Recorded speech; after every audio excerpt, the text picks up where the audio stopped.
Hello there, and welcome to Sweet Child of Time. I'm your host, Steve Barnes, and today we are back recapping Dark. We're on episode 5, Lost and Found. Took last week off. We're back. We semi promised we won't do it to you again. We'll try not to do it to you again. Take a week off, that is, but who knows? It might happen in life. Let me bring in my co host. It wasn't her fault last week, it was my fault. So y'all can be nice to her now and be mean to me. It's Lindsay Dunn for one of my stories. Ahoy there, Lindsay. Ahoy, Steve. How's it going tonight? It's going well. I'm ready to go and ready to talk to you because I missed talking to you last week, and as I understand it, our fans are restless. They're just breaking down the door. I can't wait to hear what we have to say. That's right. It's both a wonderful thing and also a little embarrassing of a thing where somebody's like, "Hey, you didn't record an episode last week. When is the next one coming out?" Appreciate that, Tosh. You looking out for us. Here it is, and we're going to try to make sure next week gets you on time as well. So yeah, I don't know if you can tell, Lindsay, but you probably can. I probably have a real like Nebraska vibe about me right now. Like you can smell the corn on me. I was in Nebraska last week. And we have like all new stuff right now. My studio is set up differently. We're recording with a different program. I'm going to be editing with a different program. So if you notice any sound difference or anything's better or worse, please let us know here at Sweet Child of Time Pod at gmail.com or hit us up on Instagram. I'm curious to know, how it's sounding out there as opposed to the last couple episodes. It's our But let's version see. of time travel. Steve has a new studio and a new recording device, so we're seeing how That's things right. are on this side of the tracks. That's right. Yeah. So as usual, after this recap, we're going to get into our favorites and our least favorites of the episode, and feedback if we had any, and our project plugs. But Lindsay, you initiated this. You wanted to get on with this recap. You're ready to go. I am too, because this is a great arc of Dark, a great arc of Dark. It's a great story arc. And I wanted to start out by saying a couple episodes back, I was like, this is where I kind of started like losing focus of where I was in the story, especially with old Claudia popping up. But this is like the beginning of like a crest. I think this is a really neat arc we're getting ready to go through here. Absolutely. I did want to interject a topic before we start the official recap. Something that's kind of on Okay. my mind that I think is a neat way to reframe the show, or just another thing for us to think about as we talk about this. I've already made you think Yeah. about colors and and watch differently. But I was thinking about that lost missing hoodie. We're Okay. always talking about where is the hoodie? Where is Magnus's black hoodie? And it made me it made me think about just the topic of things being missing. And so the Okay. the hoodie's kind of, it's kind of a funny example. It's like, what happened to the hoodie? But if you the theme of loss is so prevalent in the show that you could actually, as you look at every scene, and I'm not saying we should talk, say this for every scene and talk about it in our recap, but because Mhm. that would take a long time. But if you think about it, in every scene as you watch the show, you could be like, what's missing in this scene? Okay, so the hoodie is missing, but like Waller's eye is missing. Waller's missing his eye. Um Right. and Katerina is missing her son. Uh Hannah is missing Hmm. her husband, and Jonas is missing his father. But like, there's so many characters that, objects are, a funny example, but there's families are divided in this show. Families get divided, lovers get separated. Right. So you could almost like just look at any scene in the show and look at what is missing and how that's impacted the people that are in the room. And it kind of weighed on me a little this week thinking about that. I was like, it makes everything even more sad than it than it already is, and more bleak. I was trying to think about a character who might be, well off and not missing something and Mhm. doing okay, and I can't think of one because I think you're right. Everybody is missing something, whether it's like a person, a thing, or someone that they've, lost. Not just they're missing, but they're deceased. Mhm. And there's so many people that go lost in time, and so they're missing in they might not be missing from the narrative. They're in a different time period, but for that Hmm. person in that present, they are missing.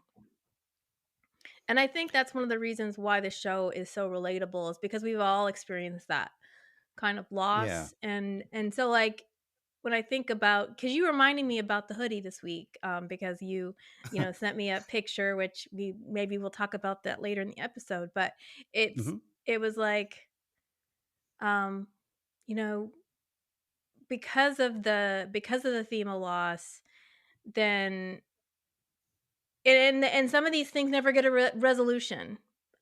So it's like it's just I don't know. It's just kind of a heavy thing that made me feel sad. And I just wondered if you thought about that, Steve. Yeah. Not necessarily that. No, you're introducing that concept to me. So I'm now grappling with that in my mind, like thinking back to characters. Um, so I haven't noticed a general overall theme like that, but I will say that like I was like, how about Francisca? And I was like, no, she's missing the presence of her parents. And I was like, well, Noah seems like kind of like a guy that's kind of like out there on his own. Mhm. But I think he's missing a lot. I think he's missing a past. I think he's missing his normal life. I think there's a lot that he's missing. Mhm. Yeah, he's sort of a He character that's gone on mission a little bit. Like he's sort of, he's on some kind of mission or cause, obviously. and we're getting to see more of what's really going on with Noah, like in this episode especially, is that yeah, sure, these people all seem fine, but they've they've grown into twisted versions of themselves, because of loss, and so Right. they've grown in this direction. But Franziska, you could say she's missing her innocence or happiness. She's upset about the fact that there's so many secrets. So Hmm. she feels like she's been robbed of her life. She's so She robbed does. of it, she's ready to leave and run away from home. Right. Yeah. I don't know, Lindsay. I'm just going to give that one to you then. Give you the Mhm. win because I can't think of anything to follow up with that to say that I've been noticing besides just the general theme of I think I mentioned last week how everybody has their turn to get sad and to cry and to feel that, and we usually get that every episode. So that's usually what I wait for every episode. I'm like, what sad is going to happen? What kind of, how deep of the sad emotion are we going to feel this time around? Um, Mhm. I'm not much of a crier like when I watch shows, but this episode and then don't tell anybody, but I skipped ahead. I watched episode 6 too, and both of those episodes made me tear up at certain key points. Um, so I don't know. Mhm. I think that's what draws me to the show is the emotion and these people feel real instead of just like, you know, scripts on a page. Mhm. Right. And that's why the English dub is so not great because it does make it feel more like a script on a page. That's just my personal belief. I'm sure that half our listeners probably listen to it in English or their home language. Um, I guess there's nothing wrong with that, but I think watching it in its as I just proved tonight to Heather, watching it in its native language is the way to go. Any show or movie. But I'm ready to get into the recap now if you are. I am. I'm going to hand it off to you then, Lindsay. Okay, so this episode begins similar to the last episode. We've got a camera panning up two bodies entwined in passionate love making. That's right. We see Marta, and the person lying on top of her, we see his back and it's all scarred, and we realize that it's the stranger. So stranger Jonas and now Marta are in bed together. Marta's face turns to shock and horror as she looks at her belly, and there's this black blob that appears over her stomach. And it looks a lot like that very scary god particle, the unstable one that Jonas Right. was trying to stabilize earlier. The the first time I watched it, I thought it was like the like represented like the black paint of like his dad. Mhm. Um, then I whipped out your recap to watch it the second time, and going by what you said and looking at the visuals, I was like, "Oh yeah, Lindsay is correct. I think it is that." And I also think it's interesting. This is something that my wife Heather pointed out. She was like, this is her words. She was saying it's almost as if like, stranger Jonas like impregnated her with that. Like he placed that into like her belly because that's, where it showed up is like right there on her belly. Which I didn't think about that. I thought that was an interesting point of view. Mhm. Yeah, it's like an instant, I guess. It's an instant thing that appears from this lovemaking episode, and it looks like something's tainted, and Yeah. their love, we know their love is tainted because of this whole, oh, y'all are related. So this is whatever is going on between them. And we have to remember, the person that wakes up is stranger Jonas, so this is what's going on in his mind. Right. He and Marta are, they're dreaming, having these parallel dreams, Right. and for him it's like our togetherness would lead to something bad. So Sure. Okay. You said she registered shock on her face, but I think she was mhm, shocked at what was in her belly, not shocked at seeing the older version of Jonas. At least that's what I registered anyway. Because I saw this as kind of normal. Like it looks weird. mhm, Older Jonas with young Martha. It looks weird, but it actually makes total sense because this is still Jonas having this dream. So of course he's just going to insert his, as dreams do, you mhm. pretty much stay yourself in the dream. So it was more unusual if he was it would be more unusual if he was dreaming about himself as his younger self. This makes more sense that he's, remembering that, but he places his older self in that moment. Yeah. I mean, I kind of think it could be either, like, for me it is in Stranger Jonas's head that she was mostly horrified by the belly, but it's almost like also Marta's, we know that Marta's desires for young Jonas, the teenage Jonas. Um but so for him, he may be feeling like, okay, this is the woman.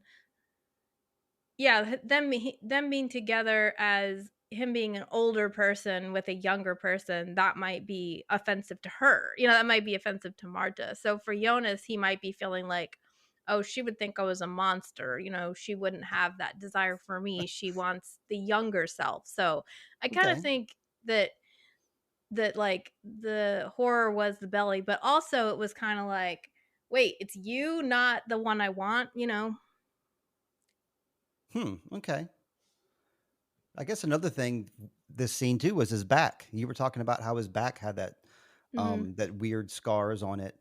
I got to admit, I didn't really see the triangle that you were talking about. Like it didn't look to me like the sick Mundus tattoo, but it did look like on his shoulder there was an awful lot of like weird Adam looking scars all Hmm. over his shoulders, which we were kind of like debating last week. Not debating, but just kind of you raised the question and I was like, that, is Adam telling the truth? Is Adam who he says he is? Is he really older Jonas? And well, I mean, looking at Stranger Jonas's shoulder, I think that leads evidence that it is Hmm. because he's slowly turning into that. Yeah, this image didn't look at any triangle. That was definitely more like in the refrigerator scene when he goes down to the kitchen. Mm, But this, it did look like it got worse as it went up, but we only saw his shoulders for like 1 second. But it looked like yeah. there was more scarring like further up. After that scene, we have 1921, and teen Jonas wakes up in bed with the bandage around his neck. And this time, when he wakes up, it's Adam who's sitting nearby watching. People love to This watch each other sleep in the show. Adam could have had the decency to pretend to be reading a book or something. Right, right. Yeah, like he's just reading a book, waiting for him to wake up. But no, he's just sitting there staring at Jonas. I'm so handsome when I was younger.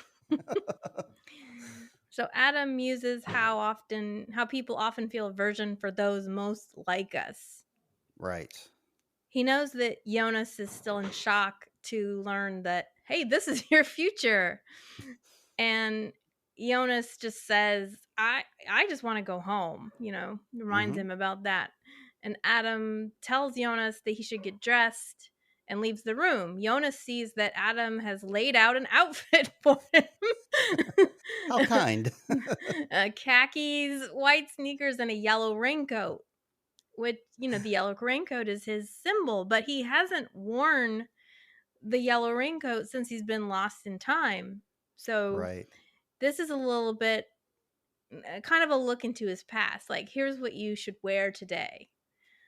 And it's the yellow raincoat we've talked about before can like represent his hope and feelings about life before he became a traveler. Sure. It's like his Jonas costume. That's the way I saw it. It's like his Halloween costume as Jonas. If you want to dress up as Jonas for Halloween, here's what you need. And yeah, it was neat that outfit was like nice and new, laid out for him. Adam's Hmm. got a purpose here. I mean, I don't know. It's very neat stuff. I like it. It could almost be like a Best Buy outfit, except for the yellow raincoat. I mean, he's got, it's like just the average Joe kind of outfit. Here's what we want you to put on today. I was very close to buying a yellow rain jacket that I found in Nebraska in a thrift store. Hmm. I didn't, of course, because I don't need a yellow rain jacket, but I almost did just for the hell of it because it looked very similar to Jonas's.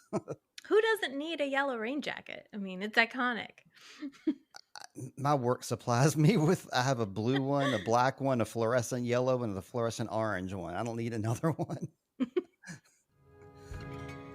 So then, June 25th, 2020.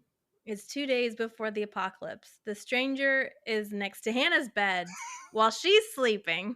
He learned it from himself. He seems to be just considering her. After a moment, he walks down the stairs and out of the house with the suitcase in hand, aka the time machine. And we're not really sure where he's going. Right, right. It seems like he's leaving like with some kind of. I wrote down leave. Looks like he's leaving with finality. And he seems disgusted with Hannah. It's like he has a sudden change. Like last episode, he was well, the episode before last, he time traveled with her, and then last episode Mm-hmm. is when they were hanging out in the bunker and they were telling Katerina what was going on. Mm-hmm. And I guess somewhere in that whole transaction of words and maybe Ulrich thrown in the mix, he's kind of had a change of heart about how he feels about her. It seems like between last episode and this episode. Yeah, I wondered about that too. Um, maybe when we have their kind of argument scene, we can talk about that a little more. Yeah, Because but I'm you can not see on sure. his face he's not thrilled with her right now. Yeah, yeah. Well, I don't know. I felt for me it was kind of open ended. I couldn't really tell what he was thinking here. Um, but Okay, you said he seemed disgusted. I'm not sure if I saw that clearly on his face, okay. but Maybe I was looking for it. Maybe I recognize those that are like me. yeah.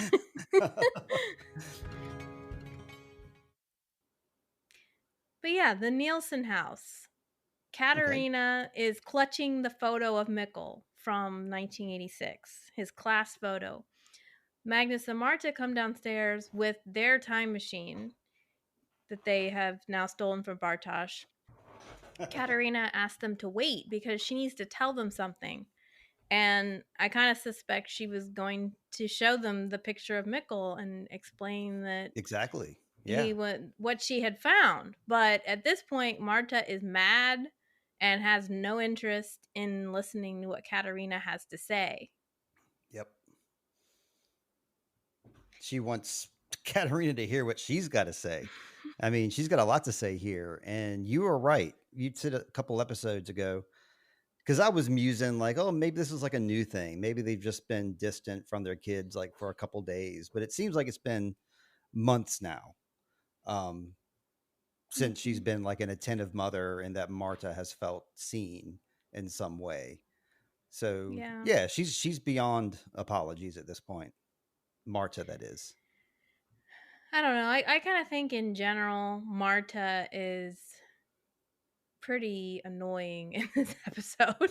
Like she's just mad at everybody for some reason. And it's not, yeah, it's not clear to me exactly what she's thinking. Like I said, I feel like she all she just seems to care about, the only thing she seems to care about is Jonas. And I don't know, like Marta almost seems to think she's got it worse than anybody else, which is typical Yeah. of everybody. We think like we're alone in our grief and like no one understands how I feel, but I don't know. She's just like yelling at everybody. So,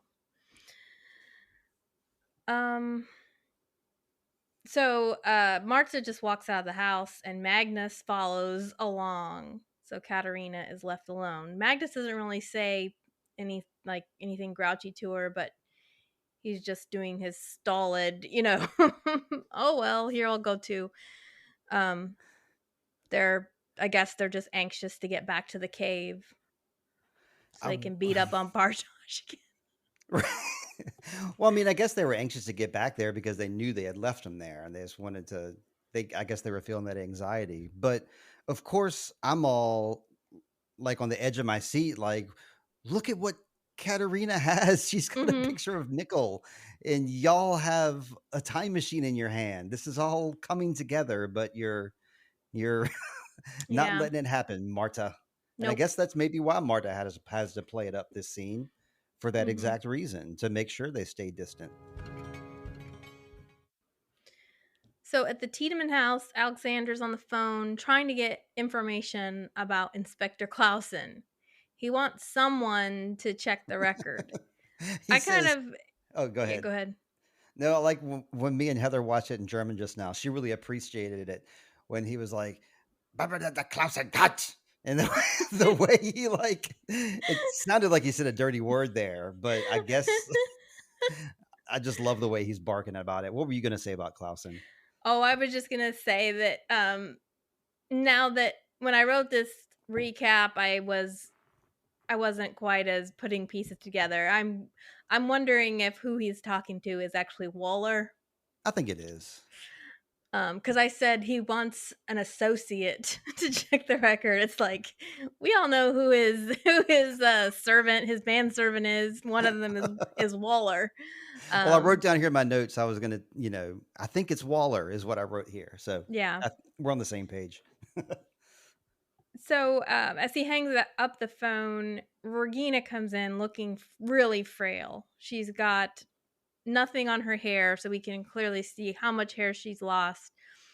And she is worried about Bartosz because his bed hasn't been slept in. Hmm.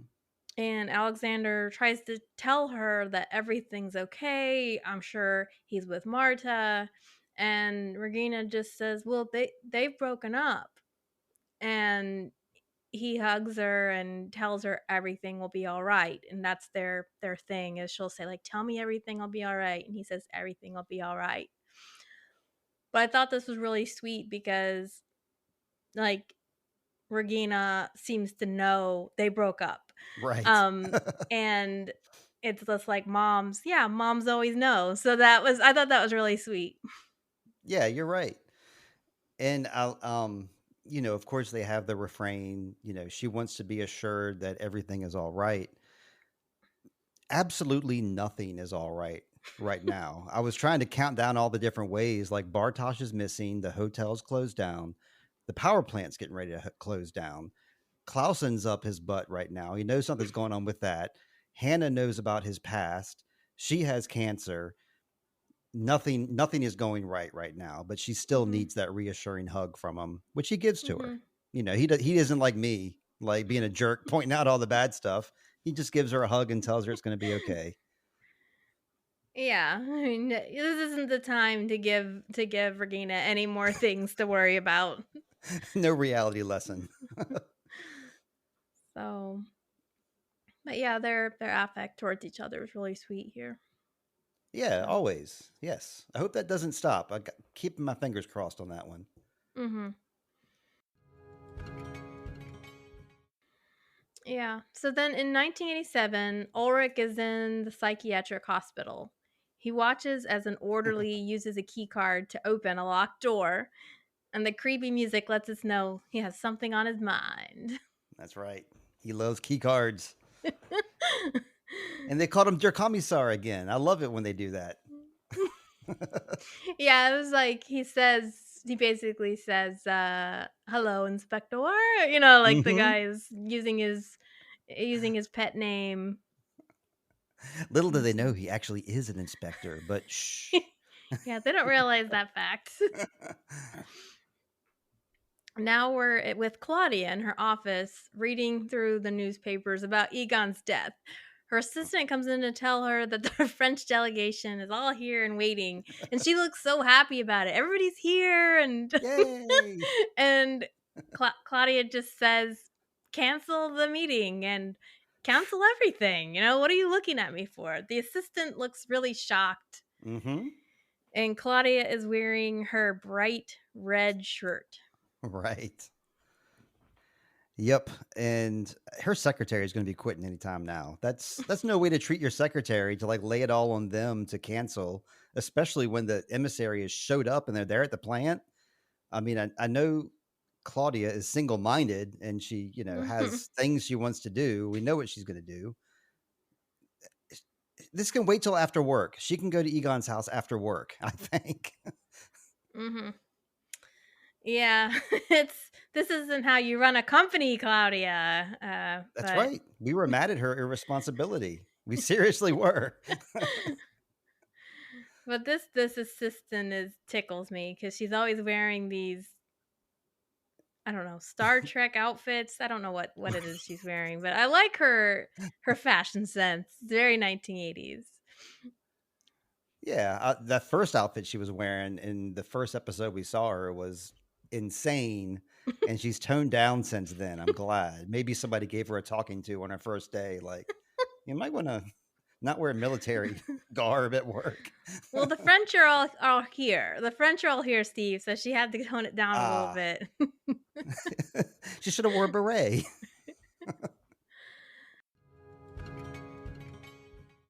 So 1921, the Sigmundus layer. Jonas looks at the Fall of the Damned painting on the wall. He's wearing his yellow raincoat and his assigned outfit. Adam tells Jonas that men live three lives. One lasts until the loss of naivety, the Hmm. next until the loss of innocence, and the third until the loss of life. Jonas tries to stop him from all of this speech making, and he wants to return to his time, be done with this nonsense. Right. He mentions he's seen the graves and knows what will happen if nothing changes. Hmm. Adam says you have plenty of time because it's only 1921. The apocalypse won't happen for 99 years. That doesn't really help Jonas right now, though. I mean, Jonas is like, I just came from my time, so it's not exactly 99 linear years, buddy. But yeah, I I'm not a big fan of all these riddles from Adam. He talks in riddles and he talks in this really eloquent way. And usually it's not until like my second or third watching that I really grasp onto what he's saying, because usually I'm just waiting for the next line, waiting to see how Jonas is going to react. Mhm. And it's not that I don't appreciate these themes that he brings up, but they're some pretty heavy-handed stuff, and he likes to give a riddle for like a simple question. Mhm. That's usually his answer. Well, also, I have problems with this one, I think, because I'm really struggling with the difference between naive and being innocent. I'm like, so I'm like semantics. I'm wanting to argue about words, but I Oh, think so chime in with that. yeah. But I think what Jonas is, or not Jonas, what Adam is doing here is he's using this thing about the three lives to kind of make Jonas to help Jonas out as he's musing through this, like, there's me, there's the stranger, and there's Adam. There's those are his three selves. And so Mhm. he's trying to frame, like, you'll become that guy and that guy will become me. And but yeah, it was this quote I have a big problem with, because I'm like, naive and innocent seem pretty synonymous to me. So Well, thoughts sure. about that? Let me explain it this way then. So your first life is your loss of naivety. So basically, what he's trying to say is you no longer have like the wool pulled over your eyes at this point. Like you don't believe in Santa Claus anymore. You know how the world actually works, and you kind of understand your place in it. Um, the rose-colored glasses have come off. Then, when you enter the second phase of life, loss of innocence is much different. It's more along the lines of you, you kind of take, I'm speaking from somebody who's 52 or 51, I should say. And I look back on my life and I see wrong turns I have made. I see the wrong paths I have gone down. Um, and I kind of, equal that to like a loss of innocence. It's like I realize that some of the things I have done are wrong, and I've ended up where I am now, but I'm not exactly innocent. You know what I mean? I've kind of, as a adult, we've done things, I guess I should say. Does that kind of make sense in that respect? It's like I think innocence and naivety are a little bit different. Naivety is like your head's in the clouds. Your loss of innocence is you've actively, done something. Is how I see it anyway. I'll accept what you're saying. I have said words. I guess I'm thinking about our three Jonases, and how is this like, do these terms Okay. fit our three dudes, you know? Um but Well, the first Jonas the had first has Jonas, lost. yeah, he was obviously like It naive fits. before about like the existence of time travel, Right. um and But the then I second Jonas yeah. though has sometime in his life we haven't seen it yet because all we've seen is him, kind of creeping around and interacting with people. We haven't seen him actually like do something that's like altered the course besides, leave mementos for Jonas. Yeah. But I get the sense that he has charted a course. And in that course that he's charted, it hasn't always been, the most innocent of choices that he made, you know?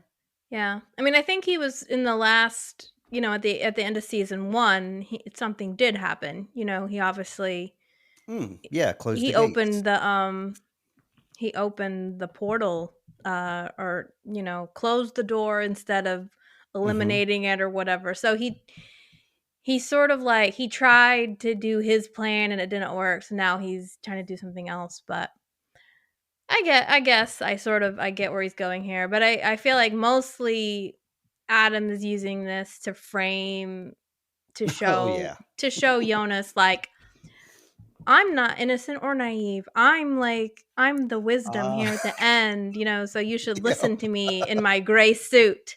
So it's a little bit of a power play, probably He more than anything. You're right, yep, he's got that nice suit, he's got his nice surroundings around him to make himself feel big. Yeah, you're right.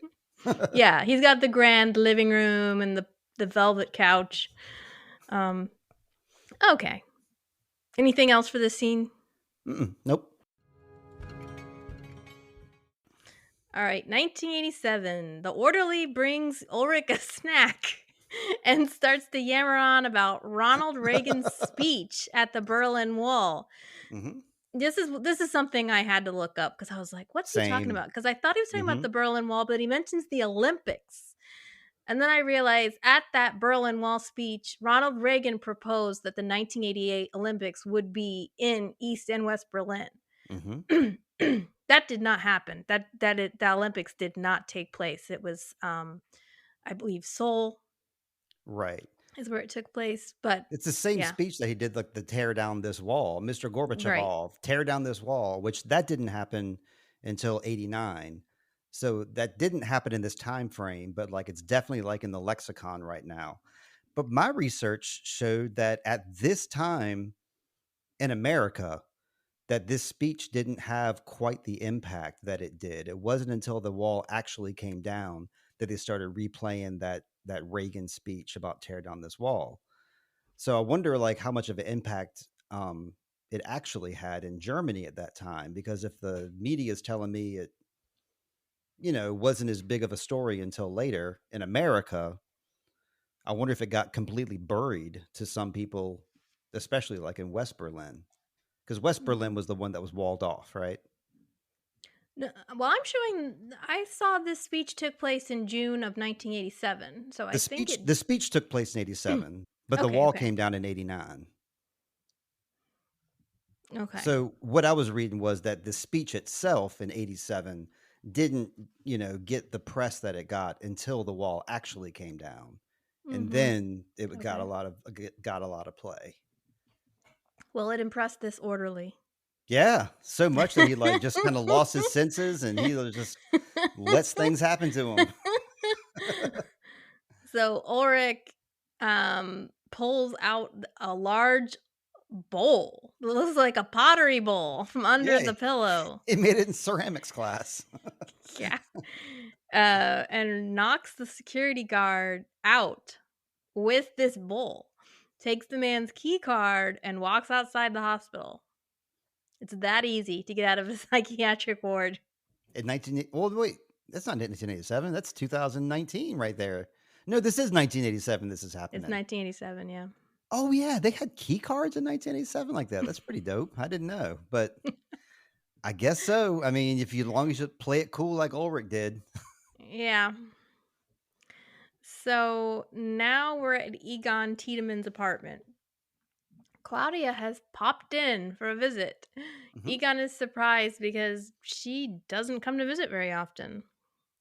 Claudia tries to play it off that she just wanted to see how he was holding up, and Egon kind of mistakes her awkwardness as concern about the cancer. right. He then starts to talk about how proud he is of her. Claudia is not really wanting to talk about this topic. I noticed Yeah, she kind of shut down when he mentions her mother. He says, exactly. "I'm proud of you and I your mother would be as well." And at that's when she's kind of like, "Let's change the subject." Mhm. Um she Yeah, they still don't make it announces, clear. I'm yeah. sorry. No, go ahead. I was just gonna say they still don't make it clear, what happened to her mother or Egon and her mother at this point, so we still don't kinda know, but we know Mhm. she's not there, obviously. Yeah, it's not. She's missing. See, she's missing. She is. And Ulrich lets us know that, Egon turns into a drunk and, his wife leaves him. So Mhm. Ulrich spoiled that for us back in the first season. She announces that she wants Egon to move in with her and Regina, and tomorrow would be best. So Egon is pretty shocked that she's like ready for this to happen already. Yeah. And he says, "You're acting like I'm on my deathbed." Eh, Kinda. I mean, he doesn't know this, but she knows that he's going to be dying tomorrow or something, right? Or Yeah, I the mean day after Claudia could tomorrow. be could be just like, "Here, Dad, look what I found." But yeah, that's she didn't pull that newspaper out. I'm trying to imagine, like, My grandfather was in this situation too. Like he lived alone after my grandmother and my uncle passed away. Um, he lived alone, but he had his house. He's always been the guy who took care of the house, and he was always the guy who did meals and stuff. So he was able to take care of himself. He was a healthy guy up until the day he died. I'm trying to imagine like what it would have been like if my mom like waltzed into his house and was like, "I want you to come live with us tomorrow. You know, Steve and Vicky Mhm. would love to spend more time with you." He would be like, "Oh, I guess, but I kind of got a house here, and I Yeah. kind of got my own life." It's just a really weird thing to. I mean, I understand where she's coming from, obviously, but it's a big thing to spring on Yeah. him. And I think she could have been more like, "Hey, on June 27th, why don't we plan a day and go out in the country and stay away from our homes all day? How about that?" I think that might have been a better plan. A different yeah, I mean, well, she's not good with those soft skills, No. Steve. She's just like, "Cancel all my appointments, you Oh, batty assistant," that's like, right. um Yeah, why do we like Claudia anyway? I she don't gets things done. She does, she's She's a efficient, but little she's a little abrupt, but I mean, I do like her. I like the actress that plays the adult Claudia a lot, but I'm Mhm. trying to think about, like, her warmth and her her love, and I don't know, not a whole lot there. Yeah, there's not much there, is there? Nope.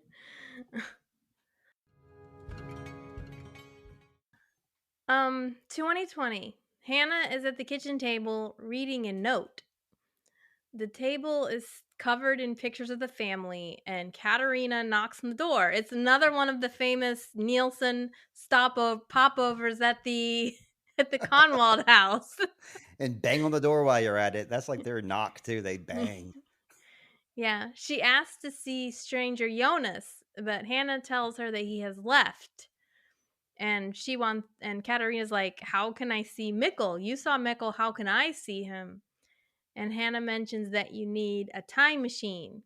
Katerina kind of laughs and thinking Hannah is joking, but Hannah reiterates it doesn't matter anyway because the stranger has taken the suitcase and left with it. The suitcase is Right. missing. Um, Katerina notices the pictures on the table and looks at different ones of Mikkel slash Michael. Now that Mhm. she knows this is her son, she can look at these pictures differently. And she muses that he was right there the whole time. She then starts ranting at Hannah a little, shaming her for sleeping with both her husband and her son and wanting everything that belonged to her. Man, Katerina, again, I gotta figure out. I mean, I haven't looked at who this actress is, but I really wanna see more of her work because I love when when she does these laughs and when she's kind of in disbelief. She really plays it well. She calls Hannah a parasite, and that's the same thing that Ulrich called her in the car Mhm. that day that he was pissed off at her. Yeah. And she also asks Hannah, "Did Ulrich ever," something along the lines of like, "Do you really think Ulrich ever loved you?" And Hannah, by her face, she knows that no, he didn't. Like he never did say he loved her. Those are the couple notes that I have from that conversation, which I love this whole conversation between Katerina and Hannah. Any of their interactions are good just because of Katerina. I like the way she reacts. Mhm. Well, it was a little rewarding, I guess, because there was that scene where Hannah kind of led Katerina to believe that he was gonna leave you for me, and Ulrich isn't there to correct the rumor. And we saw how Katerina just like crumpled up into a little paper ball, and now it's Katerina's past the pathetic stage, and she's Yep. now like it's coming dawning on her that more than likely that wasn't really true. Yeah, I'm glad that she's realizing that too Yeah. for her own self esteem. And then the I will never know this, but I just it's got to be fascinating to think about what her opinion of the adult Michael is. Like before she found out any of this stuff, like, when Mhm. they were living their normal lives before everything happened, when she sees like Michael around town, like, Mhm. did she think he was a creep? Was she like feel connected to him? Did like, it's just Yeah. fascinating to think of like if they ever had any interactions. Yeah, I mean, it's the if we're yeah, there's we haven't seen them interact yet, and to be like to find out, like, did they ever have a double date? Was it Yeah, like right.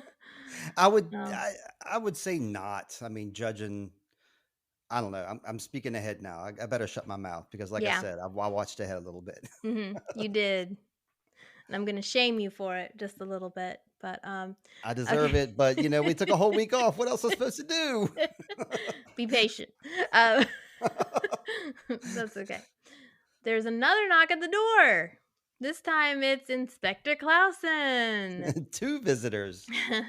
He chides Hannah for missing her appointment yesterday to talk to him. Hannah says she forgot. Clausen finds that interesting since her Yeah. own son is missing. And he's pretty interested that Katerina is visiting and says that she's the last person he expected to see. In the last episode, Waller told him about Hannah and Ulrich having an affair. So Clausen Hmm. here is kind of low key hinting that he knows things about them. Right. Yeah. Based on hearsay that Waller can't even confirm. Yeah. He then holds up this sketch of the stranger. Have you seen this man? And asks if either of them knows who this man is. Katerina looks him dead in the eye and says no, and then gives Hmm. Hannah a meaningful look. And I really I love it. I always love this scene because I'm like, these two are rivals, but they stand in unity against the outsider of Clausen. No matter how much they don't value each other, they like Clausen even less. Yeah, Katerina can't tell Clausen that she knows who Stranger Jonas is. I mean, she's a rival. Like, I don't under. I'm just trying to imagine a world in which she would be like, "Yeah, that's her son." I just don't see it happening. So she kind of forced to be a rival in a way. But I don't think she would have to say, yes, I know this is her son. But she could have been like, yeah, he's a bad man. Similar to how Ulrich is now being held for something he didn't do. She could easily say, like, yeah, he's a child murderer.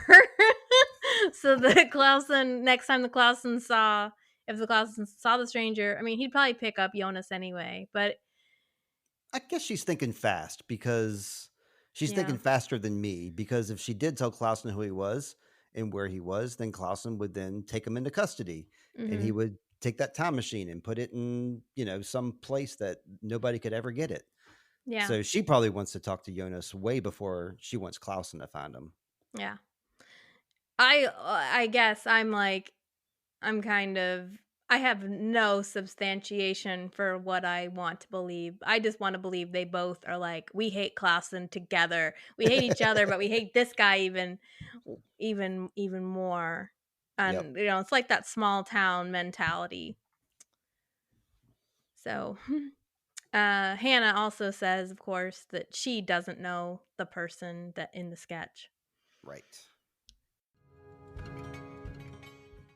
We're now back at the Nielsen house. We hear the sound of breaking glass. Stranger Jonas just walks inside the house, Well, walks after upstairs, breaking that glass. walks upstairs to March's room and sits down, kind of just breathing in the scent of her. Yes. And it's been 33 years since he's seen her, but he places the St. Christopher pendant on her pillow. Mhm. And the pendant is a time loop, kind of similar to Ulrich and Egon with the creator lyrics. They keep giving this pendant to one another. Right. Right. When did they give it to each other before this point? Because the only time I Um, remember seeing it is like, I think Egon has it like hanging. He has the Saint Christopher's medallion hanging from his rear view, but I don't remember before this it passing anybody's hands. I know we've seen it before this. I know we've seen it before this episode. Well, beside that point, you were saying that he was breathing in the scent of Marta and like, just loving being in the presence of her room. He took a shower and he put some nice clothes on, a nice shirt with a collar on it, tucked his shirt in.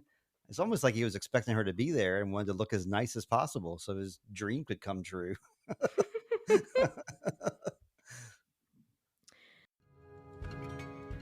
So in 1921, Adam and Jonas are still in conversation. Jonas asks if Adam knows everything that will happen. Adam says he lists some things he does know, and but he says, he has limits. He doesn't know what his do you have the word? He said an interesting Counterpart, word, that his his counterpart. counterpart. He doesn't know what his counterpart will do. Right. Um and Adam teases the possibility of a loophole and a way to change time. Otherwise, things will happen as they always have. So, when he mentioned the counterpart, who did you think he was talking about? I thought he was talking about Stranger Jonas.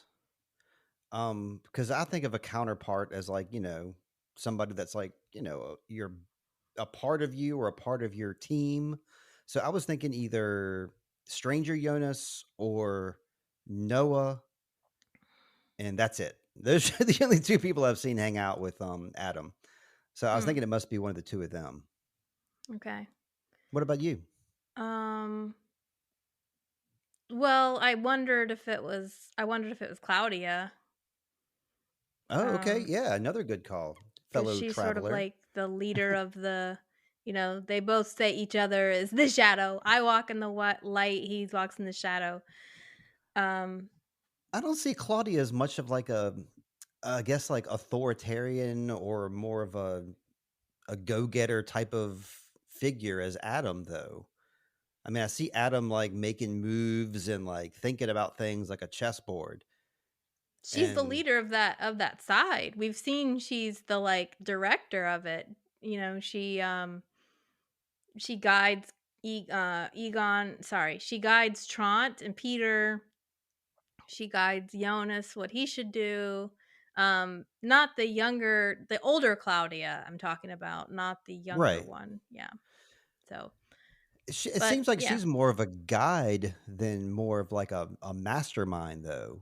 That's just kind of what I'm seeing. I guess because we're seeing Adam in this lair and he's like always like thoughtful and saying all this stuff. And Claudia's like always on the run with her jacket on. So maybe that's Yeah. why she doesn't have an air of authority about her. But it seems like he's a planner and she is like a doer. I mean, Yeah. obviously I'm wrong about this, but that's just how it seems to Yeah. me. I guess I was a little confused by this scene overall because he was making it sound like I don't know what this person is going to do.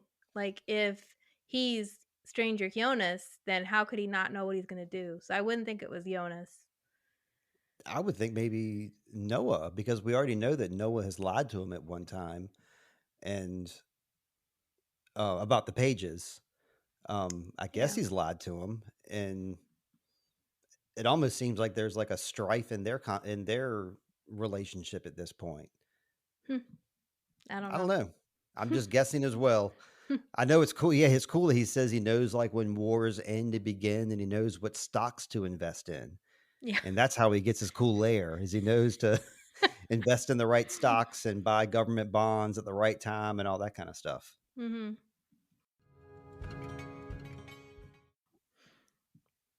So back to 2020, Clausen and Hannah are having their conversation still.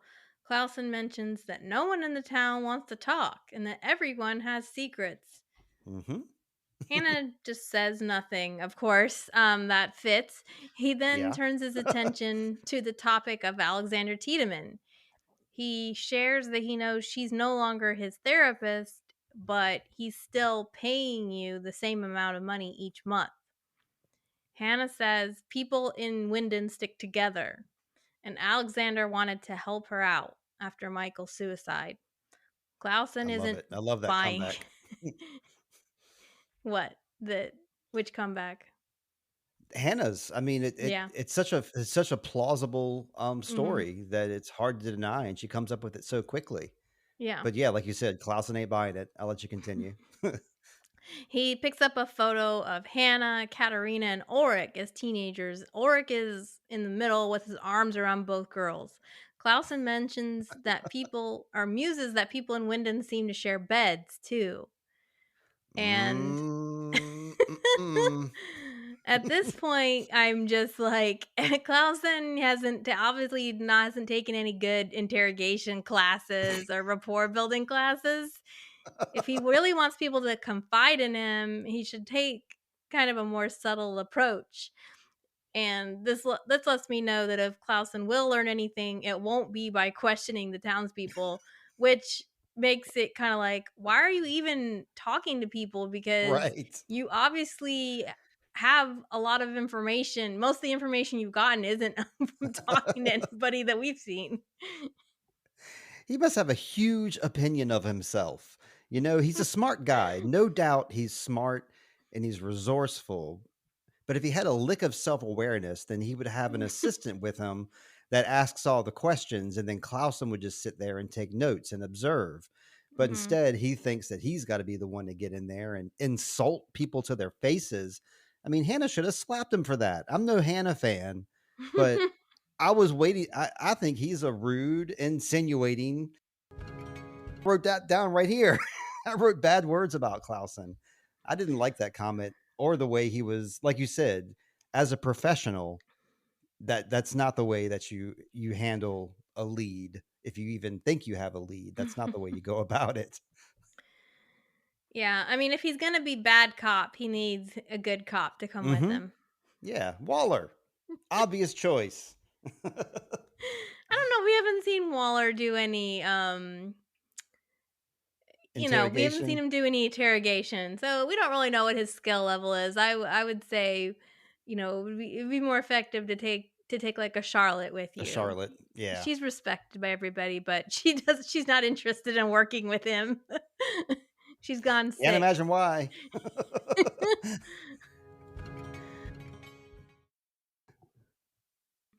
Okay, the Winden Caves. The teen team walks with purpose towards the caves. Elizabeth looks behind her, seeming to sense they might be being followed, Hmm. but she soon follows Francisca and the rest of the group. We see that adult Noah is hiding behind a tree, watching the teens enter the cave. It's like almost expect like Noah behind one tree and then stranger Jonas behind another tree. Both of them sitting there taking notes of who's coming in and out of the cave at all given time. Well, if it was like an earlier episode, it would also be Magnus behind there watching Francisca, but he's with That's them, so he right. can't be part of that group. Nope, he's got to be part of it. Oh, is he eating an apple here? That's what I was wondering if he was maybe chomping on an apple while he was doing this. I didn't see one. I didn't see any apple eating this time, but it was super creepy that Noah's, behind there. I don't know if I lived in Wyndon, that would be my favorite spot to hang out in. Absolutely, Behind and the just tree next to the caves. see who's coming in and who's going out and how old they are. Only if the armchair is there to sit on to like, to wait on, hang out on. Well, it The was chair nice and looks comfy. comfy. Yeah. Remember in 1921, they had little benches set up with little pickaxes and stuff. It looked pretty cozy. The bunker. Charlotte and the stranger are together Mhm. inside. Charlotte questions him about Noah again. The stranger reiterates that Noah is a traveler and Adam's puppet. He also confirms that Noah has killed 3 children, Mads, Eric, and Yasin. And, we've already talked about this, but, I bring up again here that Noah and Helge only captured boys, and that thought of why that is. Um, Charlotte shares that somehow she thinks this all has to do with her. She asks if Jonas knows who her parents are, and looks really scared and fragile when as she asks this. Right. Jonas says no, but that he knew her grandfather. And then Charlotte reveals that Tannhaus is not her real grandfather. He just took her in at a young age. It's an interesting fact. That's a new fact Mhm. that we're learning. So I'm wondering too, Charlotte. I wonder why she thinks it's about her. I wonder what led her to believe that. Um, I Yeah. mean, I guess it's just vibes she's getting from like looking at all these pictures, and when she's inside her um step grandfather's shop, I guess. I don't know. Her grandfather, he adopted her. Mhm. I guess it's just kind of a vibe she's picking up along the way, but I haven't really contemplated Charlotte as like a central figure until now. And now I'm starting to think, how central of a figure is she? Is she right? Is this all about her? Um, can you think of any examples that might lead her to believe that she is the center of it all? Well, I think for Charlotte, the main thing that's going on is still that there's kids missing. Um and she knows that Noah had that watch. I forgot about the watch. Okay. And yeah, her granddad worked in a watch shop. Okay, yeah. So right Like, there, there's a couple things I didn't even contemplate. yeah, I mean, I'm not sure about the watch shop and how, but like, she kind of feel. I think for her, her mind is narrowing down the fact that she feels like Noah is responsible for killing these kids, and that it has something to do with her because there's this watch, Okay. and also she doesn't know who her parents are, and her grandfather instilled in her all this stuff about the 33-year cycle, and um Right. but I think it's also from, like, not a, like, cause and effect type of status. I feel like there's this tendency in storytelling, each character kind of feels like they're the main character in their story, right? Okay. Like Sure. Marta, if for instance thinks like no one has it Ah. worse than me. Jonas is like, tells Inez that everybody's okay but me, so like, Right. I'm at Okay. the center of this thing. It's all about me and my problems. And even though Charlotte is our like inspector, the one that's the most rational and the one that's the most like even-headed, for her, it's like, this my I've never understood my life, and now maybe this is what's going on, so she kind of Okay. hopes for clarity about her life. She's never understood where she came from, or why is she here. Okay, good. Okay, good call. She also asks if Tannhaus ever traveled. I thought this was interesting too. Me Jonas says too. that Tannhaus is just a pawn like the rest of them, that Claudia used him just like she used Peter and the stranger. It's Claudia that influenced Tannhaus to build the time machine. So here, Stranger Jonas almost makes it sound like Claudia's the real kingpin. To your point before, like, Right. Okay. Claudia is using everybody, and that she's almost the one that's at fault for all of the suffering. So I thought that was, for Hmm. him, he's like pointing the finger at he doesn't mention Adam at all. He mentions Claudia. That's a change from what he said last time. Last time he said something like she was she was on the right path, but she got lost along the way. But now he's Hmm. not saying that. He's being a little more um putting her more on a higher guilt level, I guess. Which yeah, you're right. She brought the plans in. She's the one who figured out how to make the time machine itself transcend time by burying it and giving herself a map for it, which is pretty ingenious. I mean, who would think of that? I would not have thought of that. Hmm. I probably wouldn't even think that would work. So I wouldn't even try it. Um, okay, yeah, I'm starting to gain some more respect for the evil that is Claudia.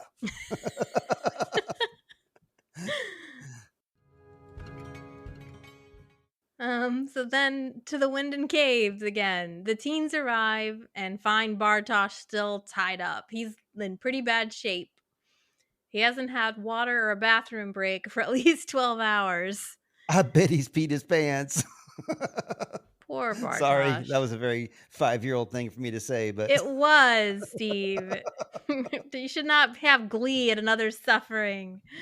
I don't. You'll find out later. Okay. They continue to berate him about the machine in the suitcase and what it does. Bartosz doesn't want to say, but they kind of force his hand and get him to crack when they threaten to leave him there again. He blurts out that it's a time machine. Of course, they think he's pulling their leg, but Marta does stop everybody from leaving and demands Bartosz show them how it works. Hopefully, they let him pee first or have a drink.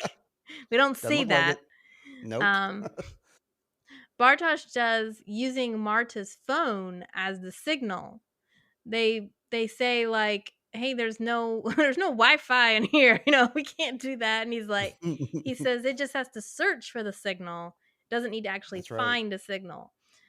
The machine goes off and the group vanishes into the time portal.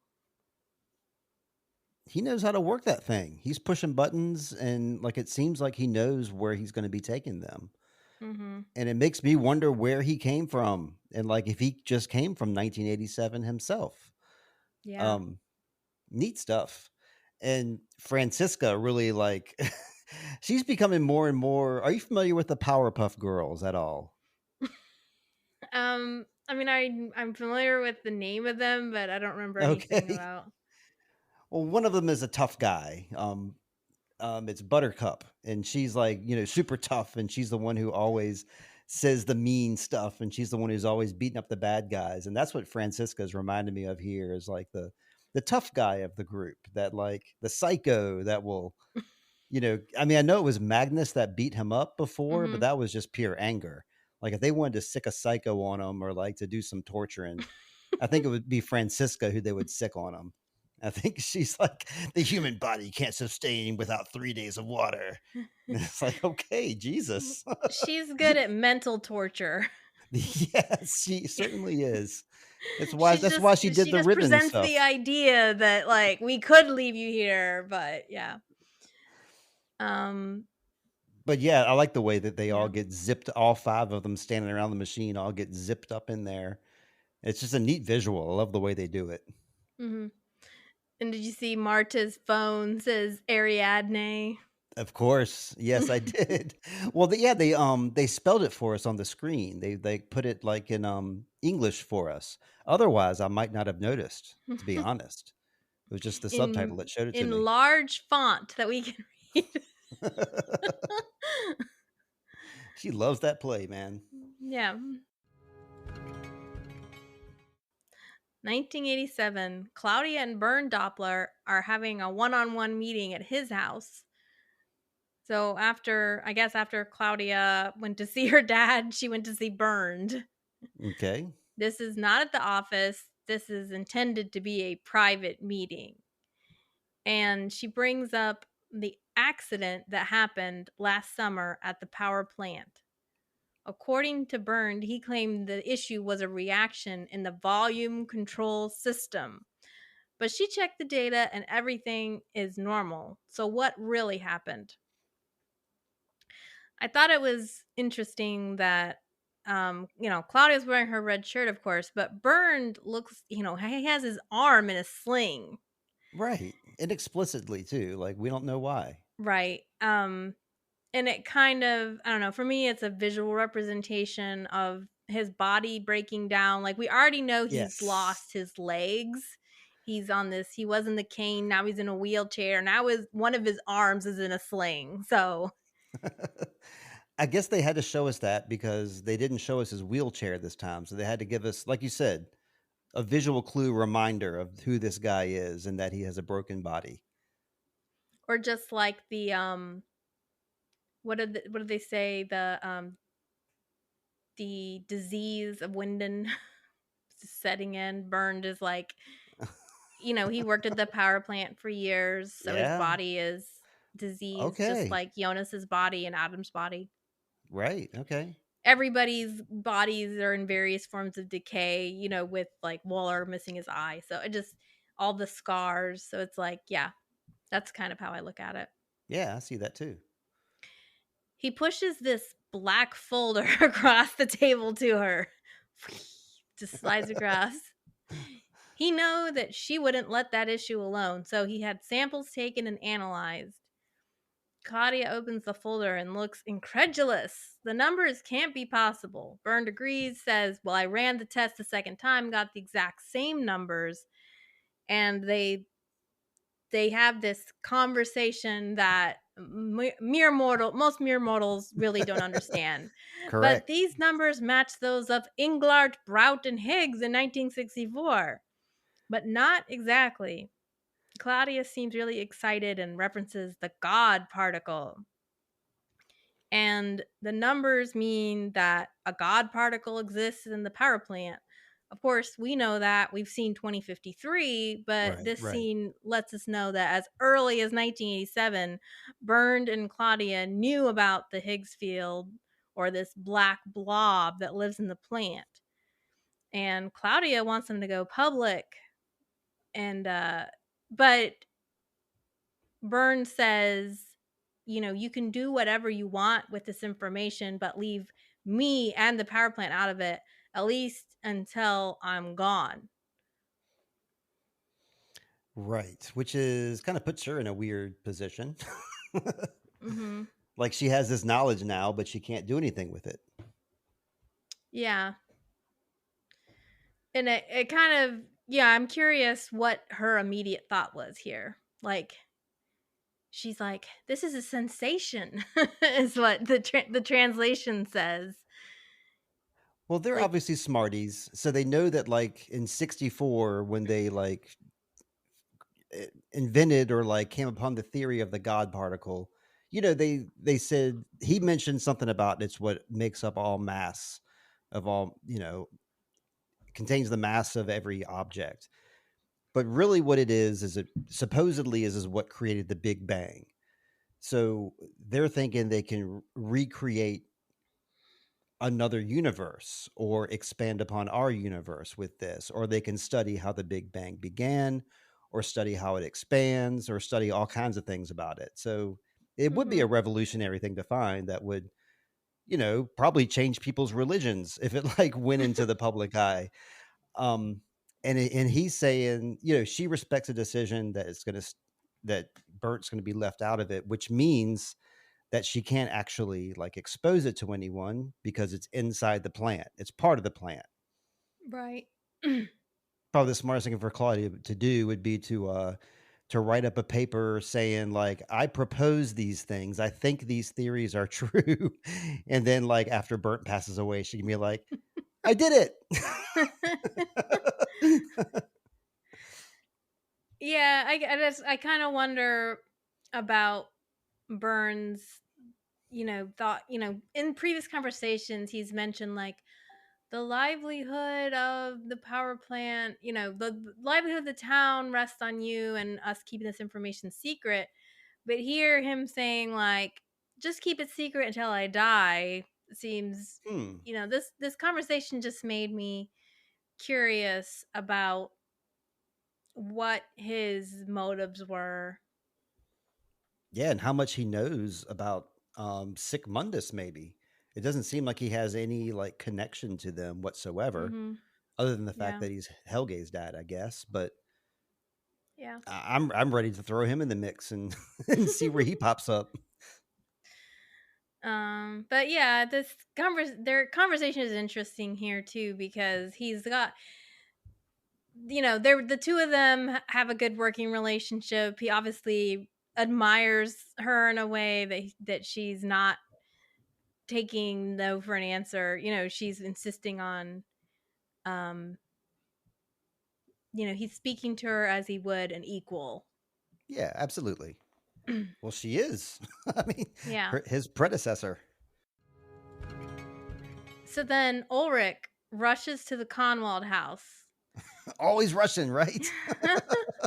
Yes, exactly. That's our Ulrich theme. He's always in a hurry to do something.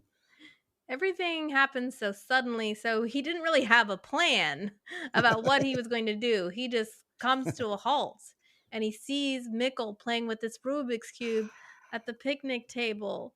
Oh my heart. Okay, this was rough here. Mikkel is only 1 year older when he disappeared, but for Ulrich it's been 33 years since he's seen his son. Right. Overcome with emotion, he's just left speechless. Mikkel sweetly and such a sweet and sensitive child, he asks Ulrich, "Are you okay?" He doesn't know it's his father. He just knows that someone looks lost, and Mikkel knows that feeling well. Oh yeah. Yes, you're right. Hey, this was great. I didn't like his outfit. I don't like the way that he's being dressed these days by Inez, but he's wonderful in this scene. I'm loving young Mikkel a lot, and that's what I had to say too. That's all I had to Hmm. say is he's a total sweet kid. That's all I wrote down. He's a sweetheart. That's it. Oh, Yeah, and I wrote but down that Ulrich is always running. I wrote that down too. hmm but can you imagine how Ulrich must have felt here? I mean, No, I mean, I'm surprised he didn't like collapse in a heap right there of just sheer like joy and overcome with every. I mean, he was overcome. I yeah, could not imagine. I would be pinching myself. I'd be thinking I was hallucinating. It's I don't know. It's great stuff. I'm sure. He knew right where to find him. He ran right there. Yeah, he's not at school, but yeah, I think it's like this is he's probably dreamed of this moment so many times that he would see his son again one day, and here he is right in front of him. um so we're now at the hospital. Inez walks down the hall and stops purposefully next to a cart. She grabs some pharmaceuticals and hides them in her smock. Mm-mm. A colleague catches Boo. her in the act, and Inez quickly covers up what she's doing with an easy excuse. We're out of iodine. um, her coworker shares this rumor that a local madman has broken out of the psychiatric hospital. He was supposedly the person that murdered the kids. Inez looks really scared and rushes off. So now is when I ask you: does Inez have prior knowledge that we're supposed to be aware of, or is she just in general concerned about Mikkel being home alone? Yeah, I think she's just an overly concerned helicopter parent. Okay, because I But was what do you wondering mean if by knowledge? the other nurse gave her the information that the madman who killed the kids, has escaped. And so I Mhm. wasn't sure if Inez had put that together and maybe she knew who Ulrich was or, had some Mm, kind of connection to those murders. I mean, I know that she was aware of those murders because she was told about them and we saw her reaction to it. But I mhm. just didn't know if there was something I was missing or if it was just a Well, protective mom. that oh gosh, if that's the case, then I'm really mad at Inez. Um, but because it could be. Of course, they didn't ever know who that guy's name was. Like he never gave his name, so it's not like it's been Sure. in the papers that this is Ulrich Nielsen. So, Okay. Okay. but yeah, so I think so. It's not like Inez knows that Ulrich is in the psychiatric hospital. I think she's just like, oh dear, a crazy man escaped and Mikkel's at home. So Okay. yeah. It just seemed like she ran off real quick. Yeah, you gotta run fast to beat Ulrich. I mean, he's always running. She's gonna outrun the master. Yep.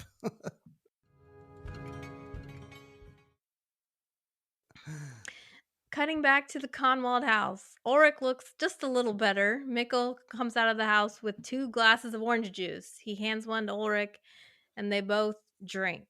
Ulrich looks really nervous, and he's about to speak. Mikkel says that he looks familiar. Ulrich mentions that he's waited 33 years for this moment. He turns his glass upside down and says, "The question is not how, but when." Do you remember saying that? And Mikkel nods yes. They hug. It's very emotional, and Mikkel calls him Papa. Papa. Papa. We said Papa so many times. We love this so much. We were crying and saying Papa. I mean, the scene, I don't know what else to say about it other than it's wonderful.